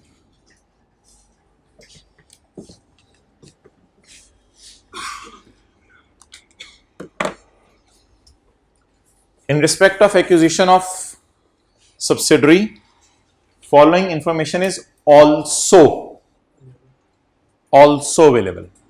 हमने जो सब्सिडरी को खरीदा है उसके बारे में ये इंफॉर्मेशन भी अवेलेबल है। टिल एक्विजिशन डेट, जब तक हमने उसे खरीदा था यानी 1 जुलाई 17 तक, एमएल ने कोई रिसर्च एंड डेवलपमेंट का काम करी थी 80 मिलियन का। ML had not recorded it as an asset because criteria for recording of internally generated intangible was met on 1 July 17, यानी उससे पहले रिकॉर्डिंग क्राइटेरिया मीट नहीं हो रहा था। तो इसने 80 को किसमें डाला होगा? खर्चे में डाला होगा। इसने 80 को किसमें डाला होगा? लेकिन भाई आपको एक कॉन्सेप्ट मैंने दिया था, परचेज्ड आर&डी। परचेज्ड आर&डी तो कैपिटलाइज होगी ना, तो हमारे लिए ये परचेज्ड है या हमारे लिए एक्सपेंस है? परचेज्ड है। आप बताएं, on this date AL estimated date, AL कौन? पेरेंट ने अंदाजा लगाया माशाल्लाह इस आर&डी की डेवलपमेंट के, इस आर&डी की प्राइस क्या है? 95। मुझे बताएं 85 पे मैं 95 पे एसेट को बुक करूं या 80 और 95 के डिफरेंस पे? भाईजान मेरे बला से सब्सिडरी की किताबों में ये कितने का था, बल्कि सब्सिडरी की किताबों में नजर ही नहीं आ रहा था। सब्सिडरी ने इसको किस पे शो किया हुआ था? जीरो पे, बाय बाय। उसने इसको बुरी वाली डेवलपमेंट समझा हुआ था। एक कॉन्सेप्ट मैंने आपको दिया था कि परचेज R&D क्या होती है? कैपिटलाइज होती है। अच्छा, लेकिन इसको ना थोड़ा सा होल्ड पे डाल लें। सिर्फ इस एडजस्टमेंट की वजह से मैं सोच रहा था ये सवाल आपको कराऊं ना, लेकिन फिर मैंने बाद में सोचा कि एक एडजस्टमेंट की वजह से पूरा सवाल छुड़वा देना ये कोई तुक नहीं बनती। ये एडजस्टमेंट ना कंसोलिडेशन में 15-20 मिनट लगा के ना समझाई जाती है। किसी दिन इंशाल्लाह कंसोलिडेशन में ये एडजस्टमेंट मैं आपको दोबारा समझाऊंगा। फिलहाल आप समझ लें कि एसेट सब्सिडरी की उस किताबों में तो नजर नहीं आ रहा, लेकिन अब हमने तो खरीद लिया है, तो कितनी प्राइस का है? 95 का। भाईजान ये इन दोनों के अलावा भी एक चीज है, इन दोनों के अलावा भी एक चीज है, ये भी सब्सिडरी के नेट एसेट्स हैं। अभी मेरे नेट एसेट्स पूरे नहीं हुए। ऑल्सो का लस लिखा हुआ है। What are the net assets given in question? What are the net assets further given in question? 95। Consolidation में इंशाल्लाह बहस होगी 80 को क्यों इग्नोर किया, 95 को क्यों कंसिडर किया है। फिलहाल आप मान रहे हैं कि 95 भी कोई चीज है, 95 भी कोई चीज है। ये अभी नेट एसेट्स चल रहे हैं मेरे, गुडविल इंशाल्लाह मैं थोड़ी देर बाद निकालूंगा। ये कोई R&D टाइप प्रोजेक्ट है, लेकिन ये मैं इसको एसेट बना रहा हूं अपना, क्योंकि उसमें मुझे जान नजर आई है जिस प्रोजेक्ट में किसको जान नजर नहीं आ रही थी। सर आप एसेट्स में शो करें, आप वर्किंग वन में क्यों शो कर रहे हैं? आपने शो करना है तो R&D का नाम लिख के आप एडिशन इधर शो करें 95 की, आप वहां क्यों शो कर रहे हैं? मोहतरम मैं यहां इसलिए शो कर रहा हूं कि मुझे इसके सारे नेट एसेट्स चाहिए थे। सवाल वाले ने 2 नंबरी करके सिर्फ 2 नेट एसेट्स दे दिए थे मुझे, कुछ नेट एसेट्स के साथ ऑल्सो डाल के लिखा है इसने। असल में ये सारे नेट एसेट्स जो होंगे असल में मुझे चाहिए होंगे, बराबर आ जाएंगे शेयर कैपिटल और रिटेन्ड अर्निंग के, या इक्विटी के बराबर आ जाएंगे। तो ये मोहतरम पहली बात हो गई, ये मेरा एसेट बन गया। ऑल्सो का मतलब ये है कि इन नेट एसेट्स में ये नहीं पड़ा हुआ। इसी तरह एक और चीज है, on acquisition date fair value of subsidiaries customer list is 20 million. हमारी अपनी नहीं है, परचेज्ड है। हमारे लिए तो परचेज्ड है ना। पहली लाइन पढ़ें, EL purchased entire share holding. जब वो मैंने सारी खरीद ली तो उसकी सारी चीजें मेरी खरीद ली हुई बन गई। तो जब खरीदी हुई चीजें बन गई तो मेरे लिए अब ये क्या बन जाएंगे? इंटेंजिबल्स बन जाएंगे। तो अब कस्टमर लिस्ट एसेट का पार्ट भी है, बिल्कुल है, एसेट का पार्ट है। तो ये ऑल्सो अवेलेबल है इंफॉर्मेशन। इसका मतलब है कि कस्टमर लिस्ट भी उसका एक एसेट है जो कंसोलिडेशन पर्पस के लिए मुझे रिकॉर्ड करना पड़ेगा, क्योंकि मेरे लिए ये कस्टमर लिस्ट क्या है? परचेज्ड। कितना? 20। और क्या ये कस्टमर लिस्ट इंटेंजिबल है? इसलिए एक और नया कॉलम डालें, कस्टमर लिस्ट। कितनी जी? 20। ये सारी चीजें मैंने एडिशन में क्यों डाली हैं? और ये सारी चीजें मैंने इधर क्यों डाली हैं? असल में अब मेरे नए वाले और रिवाइज नेट एसेट किए हैं, ये धोखा था। ये भी तो एसेट्स ही थे सब्सिडरी के। मैं एसेट्स क्यों उठा रहा हूं? इक्विटी क्यों नहीं उठा रहा? गिवन नहीं है तो मजबूरन क्या उठाने थे? एसेट्स। कुछ एसेट्स उसने ऊपर दे दिए, कुछ नीचे दे दिए। 18। आप बता दें 1860 वाली चीज कितने में खरीदी? तो बाकी पैसे किस्मत में दिए।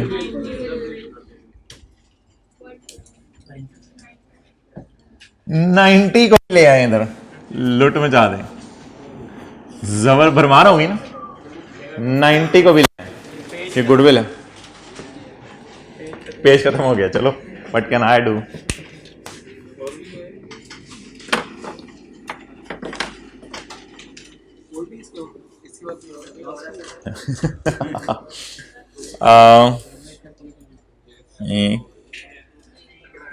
नहीं है।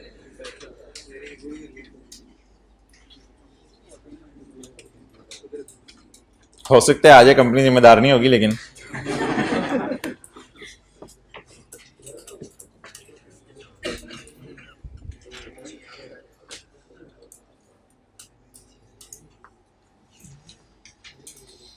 अच्छा, अब मैं थोड़ा सा एक डिस्क्लेमर टाइप देने लगा हूँ।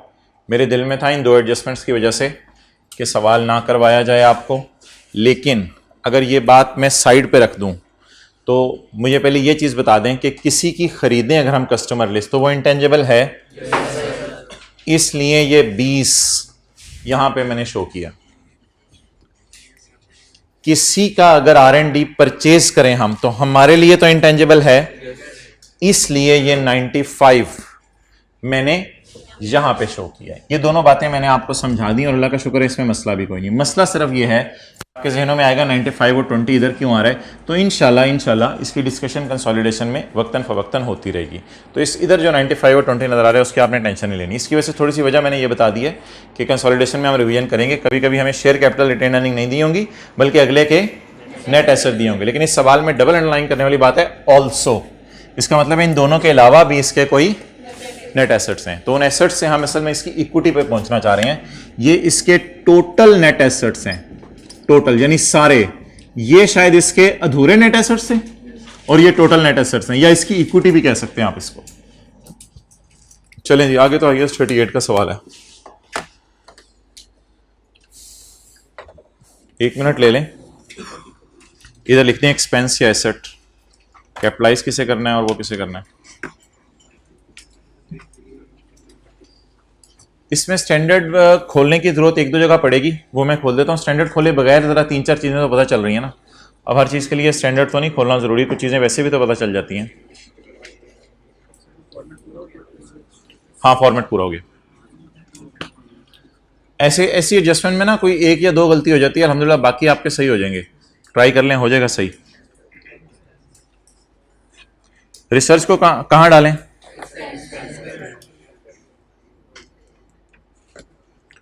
प्रोडक्ट डिजाइन, प्रोडक्ट डिजाइन ही तो मेरे ख्याल से मेन चीज होगी जो डिजाइन हो रही है। तो प्रोडक्ट डिजाइन अभी जाके R&D की एग्जांपल्स में ढूंढ लेता हूं मैं, लेकिन मेरे ख्याल से इट मेक सेंस कि प्रोडक्ट ही तो डिजाइन हो रही है कोई जिसकी चीज है, तो यही तो अगर एक्सपेंस में डाल दिया तो पीछे बचना क्या है? प्रोडक्ट डिजाइन, यही तो देखें मेन खर्चा हो तो कोई खर्चा ही नहीं, प्रोडक्ट डिजाइनिंग ही तो मेन खर्चा है। बाकी तो कुछ ऐसे खर्चे हैं प्रोडक्ट के जो होते ही रहते हैं अक्सर, इसको क्या करेंगे? कैपिटलाइज। लेकिन अभी IAS 38 खोल लेते हैं, इसके पैराज देखेंगे। ये जरा मैंने ढूंढ लूं, ये जरा स्टैंडर्ड से देखनी पड़ेगी। कॉस्ट ऑफ पायलट प्लांट, ये मैं देखता हूं। Refinement of product before commercial production, इस तरह की चीज आप IAS 16 में पढ़ते थे। रिफाइनमेंट बिफोर कमर्शियल प्रोडक्शन, यानी आप कोई एसी खरीद लें, आपके काबिल नहीं है, उसमें कुछ सेटिंग मेटिंग करनी है, तो उसको IAS 16 में क्या पढ़ा था आपने? एसेट की कॉस्ट का। तो रिफाइनमेंट उस टाइप की चीज है ना कि चीज में ऐसी तराश खराश करना कि आपके इस्तेमाल के काबिल आ जाए। तो ये रिफाइनमेंट इसलिए होती है कि चीज हमारे इस्तेमाल के काबिल हो जाए। तो बता दें इसको क्या करें? कैपिटलाइज। ट्रेनिंग हमेशा एक्सपेंस आउट। टेस्टिंग हमेशा, टेस्टिंग एक और नाम से आती थी, यहां लिख लें आपको भूल ना जाए, ट्रायल रन के नाम से। हमने क्लास में ट्रायल रन के नाम से पढ़ी थी। टेस्टिंग हमेशा कैपिटलाइज। ये जरा लफ्ज देखें क्या है। ये लॉन्चिंग क्या होगी? नहीं, ये लॉन्चिंग प्रोडक्ट, लॉन्चिंग के ऊपर कोई दावत वगैरह होगी, इस टाइप की चीज है। लॉन्चिंग ऑफ प्रोडक्ट, लॉन्चिंग के ऊपर कोई आपने एडवर्टाइजमेंट वगैरह की होगी और कुछ किया होगा। ये क्या है? Production and launching of product, production and launching of product. ये अजीब सवाल आया है आपकी हिस्ट्री में कि इसने लॉन्च होने के बाद जो प्रोडक्शन फैक्ट्री के अंदर कोई खर्चे हो रहे हैं ना वो भी देने लग गया है। तो इनको तो ऑब्वियसली हम इग्नोर करेंगे, कम से कम एसेट की कॉस्ट का पार्ट नहीं बनाएंगे। लेकिन ऑब्वियसली अगर ये पेपर में नहीं भी हिंट आया होगा तो launching of product is a launching ceremony, उसको तो डालना ही एक्सपेंस में है। तो इसलिए मेजॉरिटी ने प्रोडक्शन को भी फिर एक्सपेंस में डाल दिया था, क्योंकि अलग अलग ब्रेकअप भी नहीं हो पा रहा था ना कि कितना खर्चा किसका है। इसलिए कम से कम इसका एसेट के कॉस्ट में कैपिटलाइज नहीं करेंगे।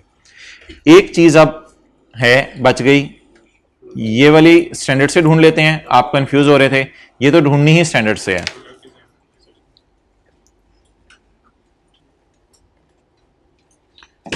प्रोडक्ट डिजाइन, कुछ बच्चे कह रहे हैं हमें रिसर्च में मिल रहा है।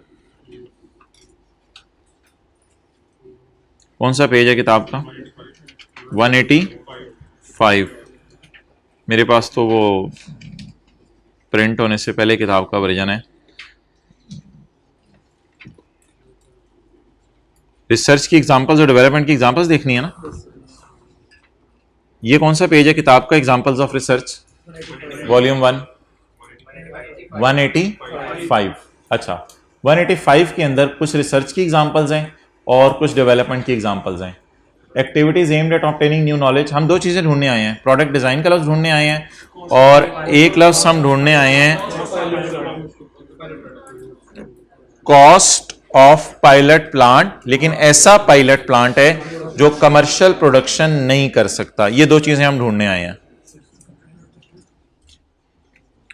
Search, evaluation and final selection of research findings, search for alternative materials, search ही चल रही है बस अभी, सर्च ऑफ ऑल्टरनेटिव फला फला फला, formulation, design, evaluation and final selection of possible alternatives, possible alternatives, possible alternatives, design of possible alternatives, designing शुरू होगी है पॉसिबिलिटीज की, ये इसकी डिजाइनिंग शुरू होगी है। अच्छा, आगे जो लफ्ज मैंने आपको बताया था ना, वो बताया था डिजाइन ऑफ चूजन ऑल्टरनेटिव। अब इसके ऊपर बहस है कि प्रोडक्ट डिजाइन सिर्फ इसी के अंदर फॉल कर सकते हैं। अब वो सवाल के अंदर अगर आप आए तो क्या ये प्रोडक्ट डिजाइनिंग, क्या मैं एज्यूम करूं कि कोई पॉसिबिलिटीज हो रही हैं कि ये भी प्रोडक्ट डिजाइन है, ये भी प्रोडक्ट डिजाइन है, ये भी प्रोडक्ट डिजाइन है, या कोई चूज किया हुआ प्रोडक्ट डिजाइन बन रहा होगा? मेरे ख्याल से तो चूज किया हुआ प्रोडक्ट डिजाइन नहीं, वरना फिर कैपिटलाइज करनी क्या चीज है असल। मेरे ख्याल से तो साइंसदानों की सारी तनख्वाहें इसमें गिर रही होंगी प्रोडक्ट डिजाइनिंग के अंदर, तो इस वजह से हमने इसको कैपिटलाइज किया है। बाकी पायलट प्लांट को देखते हैं। पायलट प्लांट रिसर्च की एग्जांपल्स में हमें नहीं नजर आया था। पायलट प्लांट जो है point number C, pilot plant, लेकिन वो इस काबिल नहीं होता कि कमर्शियल प्रोडक्शन शुरू कर दे। पायलट प्लांट सिर्फ छोटी मोटी चीजें बनाने का काम आता है। तो ये किसकी एग्जांपल्स में है? डेवलपमेंट। इस वजह इसको क्या कर दें? कैपिटलाइज कर दें। बहरहाल इसमें एक दो पॉइंट हमेशा आपको टफ टाइम दिया करेगा, तो बाकी चीजों के मार्क्स हो जाया करेंगे इजी। चलें, ऑब्वियस बात है, पायलट प्लांट होता ही नॉट फॉर कमर्शियल प्रोडक्शन। चलें जी, 1 2 3, एक और चीज भी है ये वाली ना, 1 2 3 4, कितना आ गया? 70। 70 को क्या कर दें? होल्ड ऑन, है क्या? ML incurred following expenditure on this project. कौन सा प्रोजेक्ट आ गया है भाई? यही प्रोजेक्ट चल रहा है ना, और है कौन सा? ऑन दिस प्रोजेक्ट फ्रॉम यकम जुलाई 17 को तो हमने ये प्रोजेक्ट अगले का खरीद लिया था ना, तो उसके बाद हम इस पे ये खर्चा कर रहे हैं till launching date, that is यकम में। तो यकम मई तक लेबोरेटरी बंद नहीं हुई, यकम जुलाई से लेके यकम मई तक हमने लेबोरेटरी खोली रखी। शुक्र है इसने डेट्स देके हमें टेस्ट नहीं कराया कौन सी अच्छी वाली बुरी वाली डेवलपमेंट, बस सिंपल अमाउंट आइटम्स दे दिए थे, उनमें से जज करना था कौन से जो है वो खर्चे में डालने और कौन से कैपिटलाइज करने हैं। तो ये एडिशंस वहीं पे रिकॉर्ड होंगी।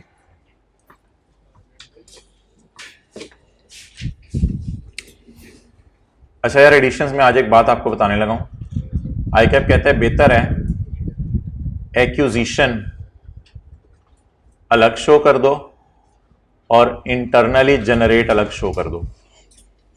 बेहतर है एडिशन अलग शो कर दो, यानी मेहमान आए तो इन्हें बताएं ये 2 डिशेस हमने घर में बनाई हैं, वैसे उनको पता चल ही जाता है ये 2 डिशेस हमने घर में बनाई हैं, और ये 3 जो है ना बाहर से ला के रखी हुई हैं। एंड पे आइसक्रीम तो बाहर वाली आती है, उनको पता चल ही जाता है। तो ये सॉफ्टवेयर हमने सब्सिडरी खरीदी या उस पूरी को खरीद लिया, ये सॉफ्टवेयर हमारे खरीदे हुए हैं। सब्सिडरी की R&D भी खरीदी थी, सब्सिडरी की कस्टमर लिस्ट भी खरीदी थी, सब्सिडरी की गुडविल भी खरीदी है, लेकिन बाद में जो हम काम कर रहे हैं वो तो इंटरनली जनरेट है ना। तो बेहतर है आज के बाद एडिशंस में अगर आप एक्विजिशन और इंटरनली जनरेट को अलग अलग चलाएं तो ज्यादा अच्छी प्रेजेंटेशन होगी। तो अब आप मुझे बता दें R&D में 95 के आगे जमा लिख दूं या नीचे लाइन डाल के जमा लिख दूं? नीचे लाइन डाल के जमा लिख दूं जो छोड़ी नहीं हुई आपने। अच्छा बोलें जी 70, लेकिन क्या करेंगे? ये 70 ऐसे तो नहीं आएगा ना पेपर में। वर्किंग 3, अब वर्किंग 3 में दीवानों की तरह नहीं लगे हो ना, प्रोडक्ट डिजाइन, बोरा, रिफाइनमेंट और खूबसूरत करके लिख रहे हो, और सर पेपर में टाइम नहीं बचा, पता नहीं, बस जमा करा दें खाली 6 प्लस। इससे फायदा क्या होगा? एग्जामिनर को पता चल जाएगा कहां मार्क्स देने हैं कहां नहीं देने। हो सकता है इसने सबके 0.25 मार्क्स रखे हो। अगर आप अन्य भाव के फिगर निकाल के लिख देंगे और उसका टोटल भी नहीं बताएंगे कैसे हुआ, तो एग्जामिनर हिट एंड ट्रायल करेगा एग्जामिनर को आप पागल कर देते हैं। आप क्या कहते हैं, पहले 5 जमा 12 जमा 48 करके देख, शायद मेरा जवाब आ जाए। फिर 5 जमा 12 जमा 48 जमा 6 करके देख, शायद मेरा जवाब आ जाए। फिर 5 जमा 12 जमा 48 जमा 8 करके शायद मेरा जवाब आ जाए। नहीं करना, चल 5 जमा 12 जमा 4 करके देख, शायद मेरा जवाब आ जाए। 105 - पागल हो गए, इसको जमा करने में कोई 15-16 पॉसिबिलिटीज बन जानी है। तो अच्छा पेपर वो होता है जो ये होता है। सारे जमा हो गए, जवाब 70। वर्किंग 3 से छोटा सा लिख दीजिएगा 70, ताकि उसको मिल भी जाए। वर्किंग 3। यार ये क्यों दिया हुआ इसने?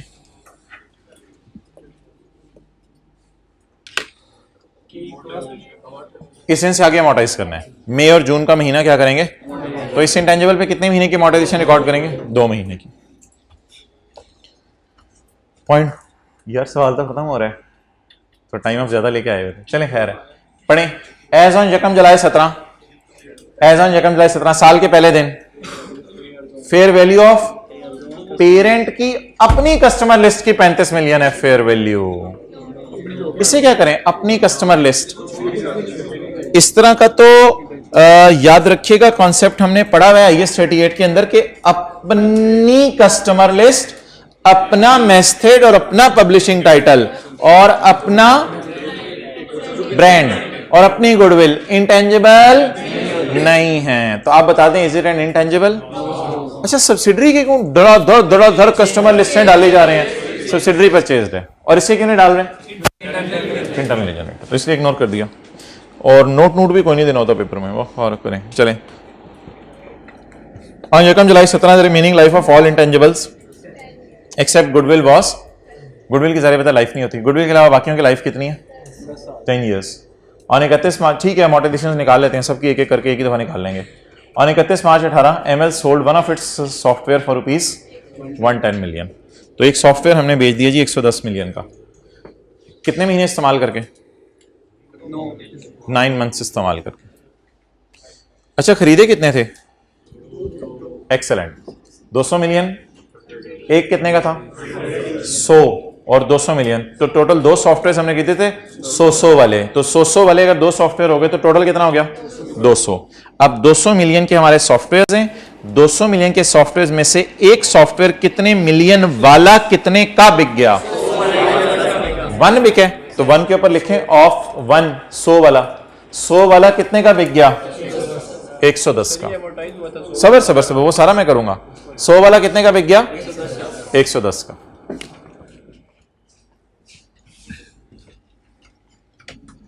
अच्छा जी, सबसे पहले अगर मैं आपसे कहूं कि मुझे आप सॉफ्टवेयर्स की जर्नल एंट्रीज करवा दें, तो सॉफ्टवेयर जो खरीदे हुए हैं उसकी जर्नल एंट्री करने की जरूरत नहीं है। ये सॉफ्टवेयर मुझे खरीदने की किताबों में नजर आ रहे हैं। सॉफ्टवेयर मेरा जो एक है, एक सॉफ्टवेयर, वो सॉफ्टवेयर जो है वो इस्तेमाल ओपनिंग जब कॉस्ट 0 है, ओपनिंग जब 0 है तो ओपनिंग अमोर्टाइजेशन भी 0 है ना, सब कुछ। तो एक सॉफ्टवेयर इस्तेमाल हुआ है 12 महीने और एक इस्तेमाल हुआ है 9 महीने। तो जो 9 महीने इस्तेमाल हुआ है और 12 महीने इस्तेमाल हुआ है, इन दोनों की अमोर्टाइजेशन की अगर मैं इकट्ठी एंट्री करना चाहूं तो इन दोनों की अमोर्टाइजेशन की ये एंट्री बनेगी। एक software 100 divided by 10 multiplied by 9/12, ये बिका हुआ सॉफ्टवेयर है। और 100 डिवाइडेड बाय 10 ये चला हुआ, ये वो सॉफ्टवेयर जो हमारे पास है। तो अलग अलग बता दें जरा टोटल, शायद अलग अलग करना मुझे एक और चीज में हेल्प कर देगा। टोटल कितना हो गया? 17.5। अब बेचने की एंट्री बताएं। Cash debit, accumulated amortisation debit और इनटेंजिबल एसेट या software credit. Balancing figure gain और लॉस। कितने वाला बिका?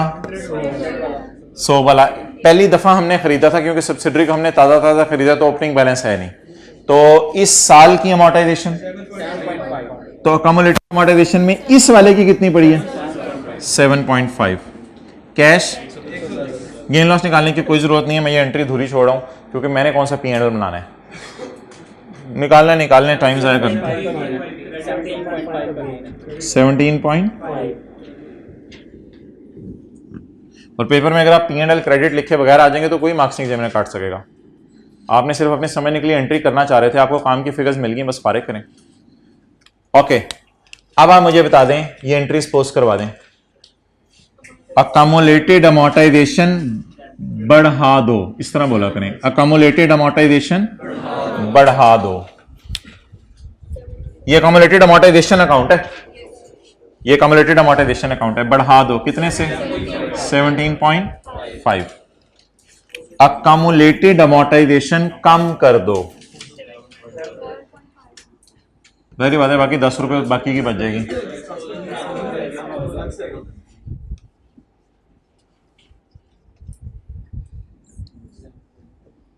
अकमुलेटेड अमोर्टाइजेशन कम कर दो, एसेट भी कम कर दो। चलो नई लाइन डाल, डिस्पोजल कितना? 100।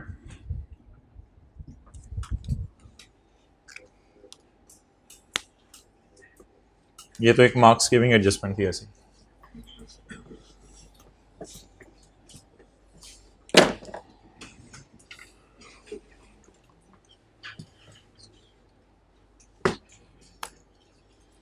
Okay, group follows the evaluation model for licenses, whereas the cost model is used for other intangible. Licenses के लिए कौन सा मॉडल यूज हो रहा है और intangibles बाकियों के लिए cost model. Okay, goodwill of ML has been impaired by 20%. Working number? Working 5. Goodwill कितनी है? 90. इम्पेयरमेंट लॉस एक्सपेंस डेबिट और गुडविल क्रेडिट 90 है। 90 इंटू 20%, 18। वर्किंग नंबर 5, गुडविल कम कर दें 18 से, गुडविल कम कर दें 18 से।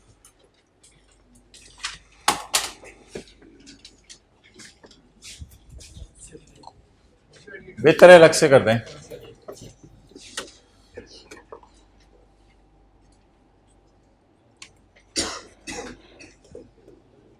अकमुलेटेड इम्पेयरमेंट लॉस, लेकिन अगर बुक वैल्यू पे अकाउंट बनता तो गुडविल, तो ये नोट में आप लोगों ने बुक वैल्यू नहीं बनाना, नोट में अकमुलेटेड इम्पेयरमेंट लॉस अलग लाइन आएगी,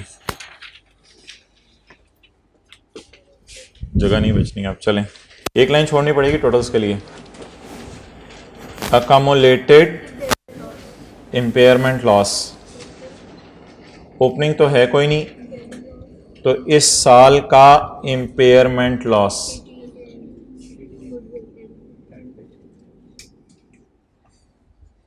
18।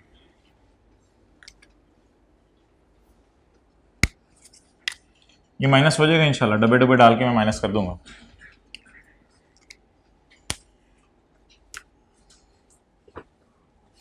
अब कोई चीज बच गई अमोर्टाइज करने वाली, वो बता दें। लाइसेंस हो गए हैं, सॉफ्टवेयर्स भी हो गए हैं, R&D और कस्टमर लिस्ट बच गई है। भाईजान एक बार याद रखिएगा, जब तक इंडेफिनेट लाइफ नहीं दी हुई तब तक आप हर चीज को अमोर्टाइज करेंगे, चाहे कस्टमर लिस्ट है जो मर्जी है, जब तक सवाल कह ना दे इनकी लाइफ क्या है, इंडेफिनेट। अब सवाल में एक ही जगह लाइफ दी हुई है सबकी, 10 साल दी हुई है, औरतों की लाइफ पूरे साल में दी हुई, लेकिन इसकी एडिशन साल के शुरू की है।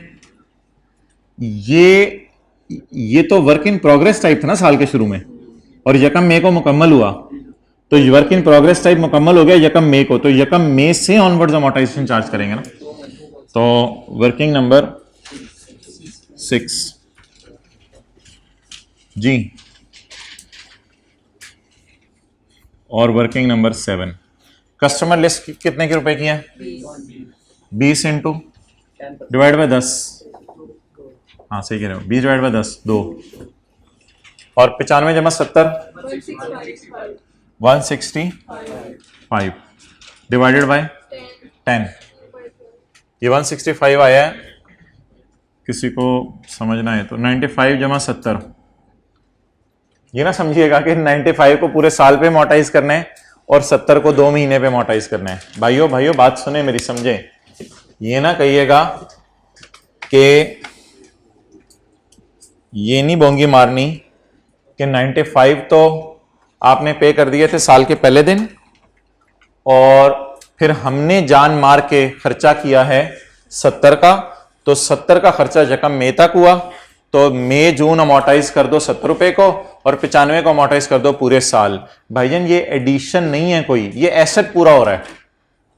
एसेट नामुकम्मल था 95 पे, उस पर फिर हमें काम करना पड़ा, काम करते करते करते करते 70 रुपए का और काम हुआ, अब वो इस काबिल हो गया कि अब इस्तेमाल हो सके। तो इसलिए 95 जमा 70 will be the total cost. इसको मई जून अमोटाइज करना है। 95 को इसका स्टेटस वर्क इन प्रोग्रेस का था। अच्छा बातें नहीं सुन रहे थे मुझे लगता है। 10 इंटू मई जून 2/12 2.8 अमोटाइजेशन दोनों की पोस्ट कर दें। इधर किसकी आनी है?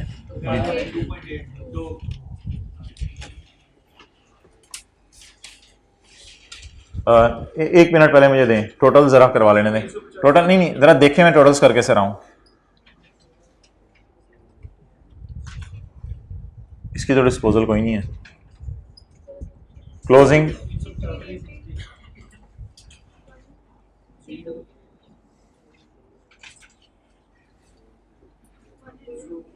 ये 100 का सॉफ्टवेयर क्यों बचा है?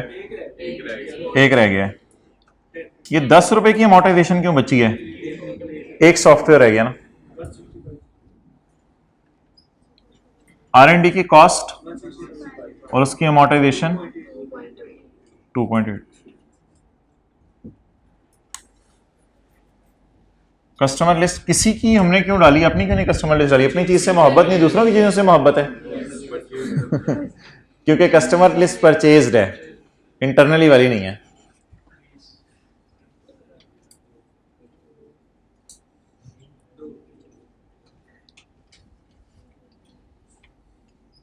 आराम आराम से करूं सवाल या बस खत्म करूं? आराम आराम से करूं तो अच्छा समझ गए हो। अच्छा 90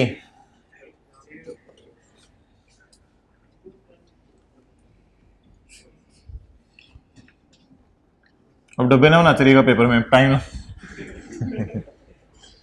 अच्छा 18। Now it's time to calculate BVs. 350 90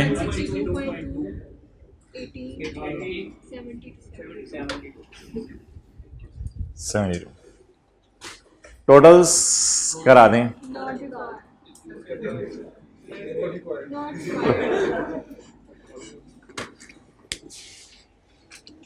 totals not required. अच्छा वैसे मेरे ख्याल से ना इस सवाल में टेक्निकली एक एरर है।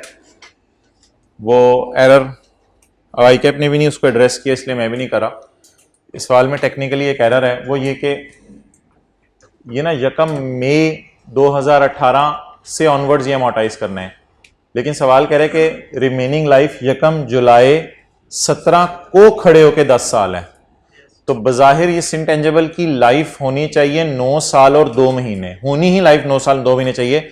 अगर आप बिल्कुल टेक्निकली बात करें, एज ऑन यकम जुलाई 17 द रिमेनिंग लाइफ वर, अगर एक लास्ट लिस्ट ने लिखा होता ना कि remaining life wherever applicable is of 10 years, वो फिर और बात होती। लेकिन असल में लाइफ किसी भी दिन खड़े होकर निकाली जाती है। तो अगर साल के शुरू में इसकी लाइफ 10 साल थी तो ये तो मुकम्मल ही नहीं, ये तो पूरा ही नहीं हो सका। हमारे साल कहीं जाके मई में पूरा हो रहा है। बहरहाल आई कैप ने भी इसको बॉदर नहीं किया, कोई इतनी इंपॉर्टेंट बात नहीं थी। तो लाइफ जहां जहां अवेलेबल नहीं थी उसको हमने कितने साल ले लिया? 10 साल ले लिया। और गुडविल को क्या कर दिया हमने? इम्पेयर कर दिया। तो बात जो समरी है सारी बात की, सब्सिडरी के कस्टमर लिस्ट, सब्सिडरी की गुडविल, सब्सिडरी की R&Ds क्यों नजर आ रही हैं मुझे? परचेज नहीं। और मेरी कस्टमर लिस्ट क्यों नहीं नजर आ रही? Internally generated. यार मुझे ये बताएं एक बात,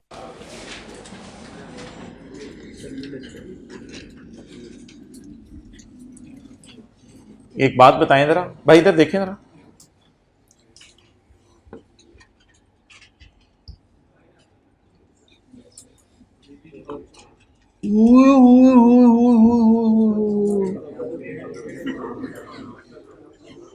पेरेंट का बाप हो सकता है? यानी पेरेंट भी बिकी हुई है। कहां ये लोगों को खरीदता था, इसको खरीद लिया। तुम मुझसे को ताओ देखने में आगे चलो, दोनों साइडों से दे। बताएं तो हैं तो बोला उसे मैंने, मुझसे नहीं थे कुछ नहीं, पंजाबी कहते हैं, पता नहीं क्या अजीब सी बात। अच्छा तो बताएं पेरेंट का भी क्या निकला?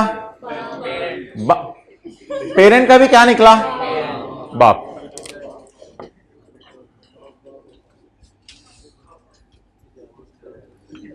तुम्हें इजाजत है पीटीसीएल, तुम्हें कोई चलो पेप्सी वाले कर लेते हैं। अच्छा जी, पेप्सी एक बहुत बड़ा नाम था, उसने पीटीसीएल को भी खरीद लिया। अब आप मुझे बताएं, पीटीसीएल को इजाजत है कंसोलिडेशन ना करें, लेकिन पहले अपने बाप को मनाए कि तुम कंसोलिडेशन करोगे। अच्छा वापस आ पहले पीटीसीएल, भाई try to be in class. पहले पीटीसीएल को इजाजत है कंसोलिडेशन ना करे अगर बोले अगर पेप्सी मान जाए कि मैं कंसोलिडेशन कर लूंगी तुम सबकी। और दूसरी बात, पीटीसीएल के अदर ओनर्स भी हो सकते हैं, अदर ओनर्स हो सकते हैं, 90% खरीदा हो ना पेप्सी ने, और भी अदर ओनर्स भी हो सकते हैं। पीटीसीएल के अदर ओनर्स भी माने कि हमें कंसोलिडेशन नहीं चाहिए, पीटीसीएल के अदर ओनर्स भी माने। तीसरी बात, पीटीसीएल स्टॉक एक्सचेंज में लिस्टेड नहीं होनी चाहिए। अगर लिस्टेड है तो फिर फंस जाएगी, फिर कंसोलिडेशन करनी पड़ेगी। पीटीसीएल को अनलिस्टेड होना चाहिए, पीटीसीएल स्टॉक एक्सचेंज पे लिस्टेड नहीं होनी चाहिए। अगर ये 3-4 बातें पाई जा रही हैं तो किसको इजाजत है, किस चीज की इजाजत है? कंसोलिडेशन ना करवे। ऐसी सूरत में पीटीसीएल को इजाजत है। ये आप लोग आए हुए उसकी बरकत से बातें हो रही हैं, वरना ये मेरे से नहीं होनी थी। ये जो आप बैठे होते हैं ना और आपके चेहरों पे ऐसे चमक होती है और एब्जॉर्ब करने की कैपेसिटी होती है कि मुझे और कुछ मेरे से अंदर तशफी नहीं हो रही है, और ये अंदर मेरे जो है ना वो एक बेचैनी की कैफियत सी तारी है, कुछ ठंड पड़ जाए थोड़ी देर में, ये जो कैफियत है ना ये मुझे आपकी मजबूर कर रही है। और आपके चेहरों की और आंखों की चमक जो है वो कह रही है कि खुदा के लिए पढ़ाए जाएं, खुदा के लिए हमें घर ना भेजें, हम बहुत ज्यादा टाइम ज़ाया करते हैं। पेज नंबर 25 निकाल लें। ये ना 1-2 कंसोलिडेशन की बातें हैं, उसमें से कभी एमसीक्यू आ जाता है। पहले मैं ये अगस्त में बातें कराता होता था, तो इस दफा जुलाई में करके देख रहा हूँ, तो जून में यार ये पेज नंबर है 25। इतनी प्यार मोहब्बत से आप लोग सफा निकाल रहे हैं कि मेरा जाने को दिल नहीं चाह रहा। Page number 25। यार ये पूरी किताब तेरे पास पीडीएफ में कैसे है? किसी ने? अच्छा, page number 25। Conditions under which parent is not required to prepare consolidated financial statement. Conditions under which parent is not required to prepare, ये मैं आपको नोट करने का टाइम दूंगा, लेकिन पहले लिखते रहिएगा जो मैं लिखवाऊंगा।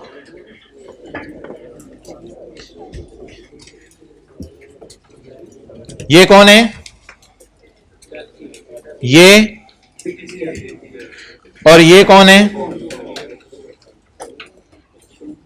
और इधर कितने परसेंट है? 90%। IFRS 10 also requires that an entity that is a parent, यहां लिखें PTCL, यहां पेरेंट को PTCL लिखें, वरना मिक्स कर देंगे आप चीजें। वॉल्यूम 2 तो है ना माशाल्लाह। IFRS 10 अल्लाह खरीदने की तौफीक दे। Also requires that entity that is a parent यानी PTCL shall present consolidated financial statement and must include all subsidiaries। पहली बात तो ये होगी। आप PTCL पहले यहां लिखो यार, छोड़ो इसको, ये लिखना छोड़ो। A PTCL need not present consolidated financial statement if all of the following conditions are met। पता नहीं कोई भूल ना गई हो, 4 थी। It is a wholly owned subsidiary, नहीं होली ओन तो नहीं है, होली ओन भी हो सकती है ना 100%। होली ओन क्या होता है? ये 100% होता।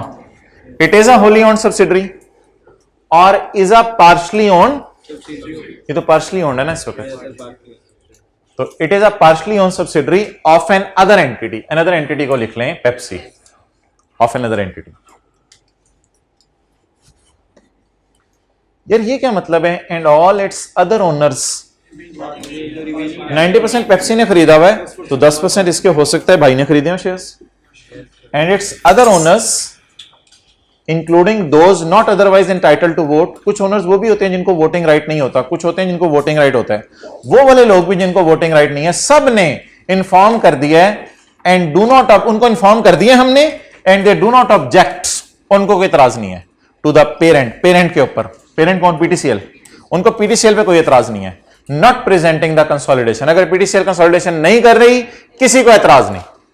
तो पीटीसीएल के और ओनर्स कौन से होंगे, कोई 10% किसी और ने भी शेयर खरीदे होंगे ना, उनको कोई एतराज नहीं हो, चाहे वोटिंग राइट्स हो उनके पास, चाहे नॉन वोटिंग राइट्स किनके पास होते हैं, प्रेफरेंस शेयर होल्डर्स के पास होते हैं, कभी मैं बताऊंगा आपको। Point 2, it's PTCL, PTCL debt और equity instruments are not traded in public market. PTCL के शेयर स्टॉक एक्सचेंज में बेचे ना जाते हो। ये ब्रैकेट में ना बाहर के मुल्कों में एक्सचेंज मार्केट के नाम लिखे हुए हैं। It PTCL did not file nor is in the process of filing its financial statements with SECP। Pakistan में तो SECP होगा ना ये, तो SECP के पास फाइनेंशियल स्टेटमेंट फाइल नहीं करती, कौन नहीं करती, PTCL और other regulatory organisation, for the purpose of issuing any instruments in public. ये इंस्ट्रूमेंट्स कौन से इशू होते हैं पब्लिक में, शेयर्स वगैरह, तो शेयर्स वगैरह इसका इशू करने का कोई प्रोग्राम नहीं है, ना इसने कर दिए हैं ना करने का इरादा है शेयर्स इशू। तो इसका मतलब है ये प्राइवेट कंपनी टाइप कोई चीज है बेचारी। और point 4, it's ultimate parent. Ultimate और इंटरमीडिएट क्या, कभी कभी बाप के बाप का भी बाप होता है। तो इट्स अल्टीमेट पेरेंट को ऊपर वास होते हैं, और इंटरमीडिएट पेरेंट जो भी है, इट्स अल्टीमेट और इंटरमीडिएट पेरेंट प्रोड्यूस। आप इंटरमीडिएट अल्टीमेट लिख लें, बस अल्टीमेट के ऊपर पेप्सी लिख लें। Its ultimate parent produces financial statements. इसका अल्टीमेट पेरेंट क्या प्रोड्यूस करता हो, फाइनेंशियल, कौन सी वाली, that are available for public, और वो पब्लिक को भी इस्तेमाल करने की इजाजत हो, एंड कंप्लाई विद द, और फिर IFRS से भी कंप्लाई करे Pepsi, in which subsidiaries are, उसमें फिर ये वाली सब्सिडरी भी अपनी कंसोलिडेट करेगा, और in which subsidiaries are consolidated और are measured at fair value through P&L in accordance with IFRS 9 लिख लें, इन अकॉर्डेंस विद IFRS 9।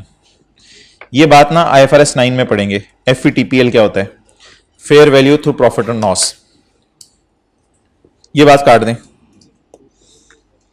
ये बात काट दें।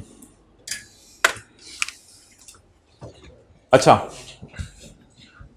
यह सादा सा सवाल है।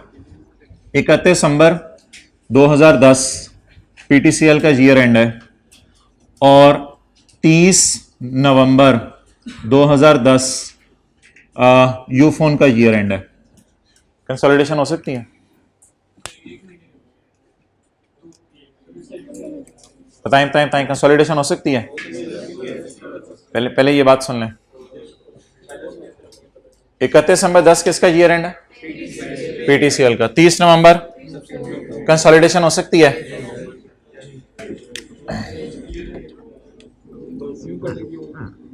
अच्छा चलें, करने को कुछ भी कर सकते हैं। 31 दिसंबर 10 ईयर एंड है, और 30 जून 10 ईयर एंड है यूफोन का। कंसोलिडेशन हो सकती है। स्टूडेंट कहते हैं यहां हो सकती है, यहां नहीं हो सकती। जब गैप 3 महीने के अंदर का हो ना, तो स्टूडेंट कहते हैं आंख मार के इतना चलता है, थोड़ा बहुत चलता है। गैप 2-3 महीने का हो तो चलता है, खैर है, गुजारा चला लो। लेकिन अगर गैप 4 महीने का हो, 5 महीने का हो, 6 महीने का हो तो, लेकिन प्लीज फिर भी यूफोन को मजबूर किया जाएगा कि मोटी मोटी ट्रांजैक्शंस दिसंबर के महीने की रिकॉर्ड करे, ताकि इसके एसेट सारे ही 30 नवंबर के ना, मोटी मोटी हल्की फुल्की, कोई ज्यादा बारीकी में जाके नहीं, मोटी मोटी कोई एडिशंस हो गई, कोई डिस्पोजल्स हो गई, कोई और आपने बड़ी सेल कर दी हैवी, हल्की फुल्की ट्रांजैक्शंस रिकॉर्ड करे ताकि 1 महीने के बराबर आ जाए। किसके, पेरेंट के। तो असूली तौर पे तो पेरेंट और सब्सिडरी की बैलेंस शीट की डेट क्या होनी चाहिए, सेम। लेकिन अगर डिफरेंट है तो भी कंसोलिडेशन हो सकती है। कितने महीने का गैप एक्सेप्टेबल है, 3 महीने का। ये नोट करें सारे, ये आखिरी बात है मेरी, नोट करें सारे। ये अगला पॉइंट है, पॉइंट 4।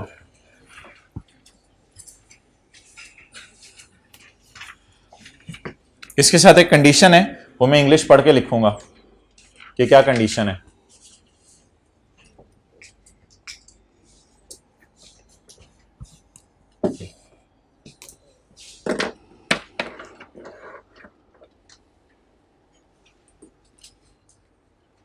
चलो जी ले आओ इधर कैमरा।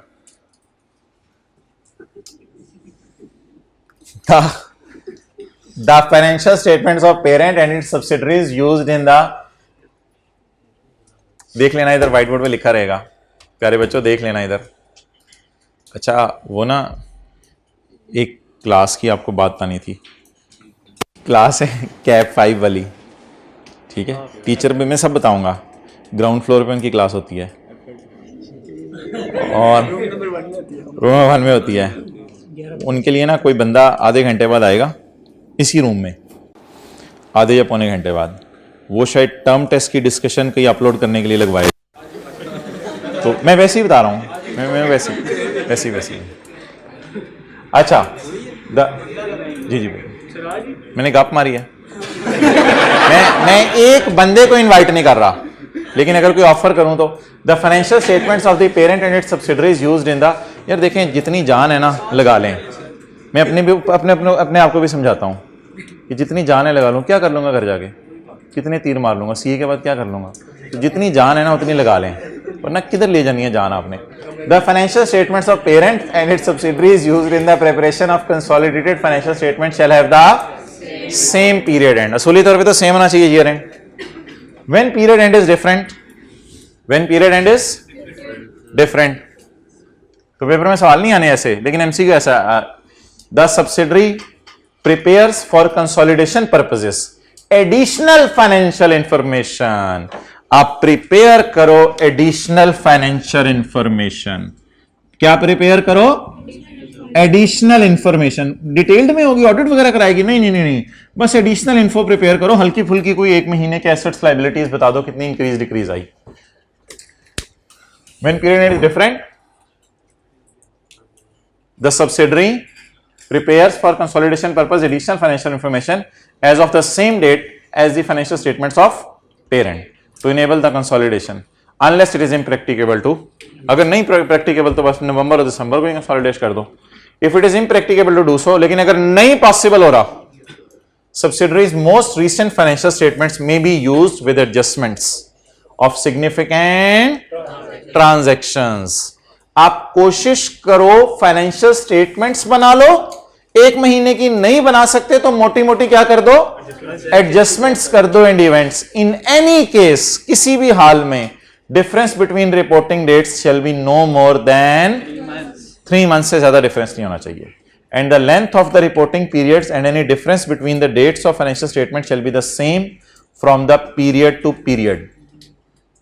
क्या बात लिखी है इसने भाईजान? अगले साल भी यही होगा, पीरियड टू पीरियड सेम रखना, अगले साल भी यही होगा, 30 नवंबर 2011 और 31 दिसंबर 11 और उससे अगले साल, तो हर साल अब ये सर्कल चल पड़ेगा, महीने का गैप आपका रहना ही है। ये कोई इसने अंग्रेजी ठोकी है मुश्किल सी। And the length of the reporting period, any difference, length of the period 12 महीने होती है and the difference between the dates 1 महीने है, shall be the same from period to period. तो महीने 12 ही रखना आपने और गैप 1 महीने का रखना और चलाते रहना। आइडियल क्या है? आइडियल सेम डेट पे बनाएं, फिर भी नहीं हो सकता तो आप ऐसा करें, इंफॉर्मेशन प्रोड्यूस करें फाइनेंशियल जिससे काम चल जाए। अगर ज्यादा इंफॉर्मेशन नहीं कर सकते मोटी मोटी एडजस्टमेंट्स कर दें। इन एनी केस फर्क किससे ज्यादा नहीं होना चाहिए, 3 महीने से ज्यादा नहीं होना चाहिए। और ओवर करो भाई, ठीक है, कोई होमवर्क नहीं।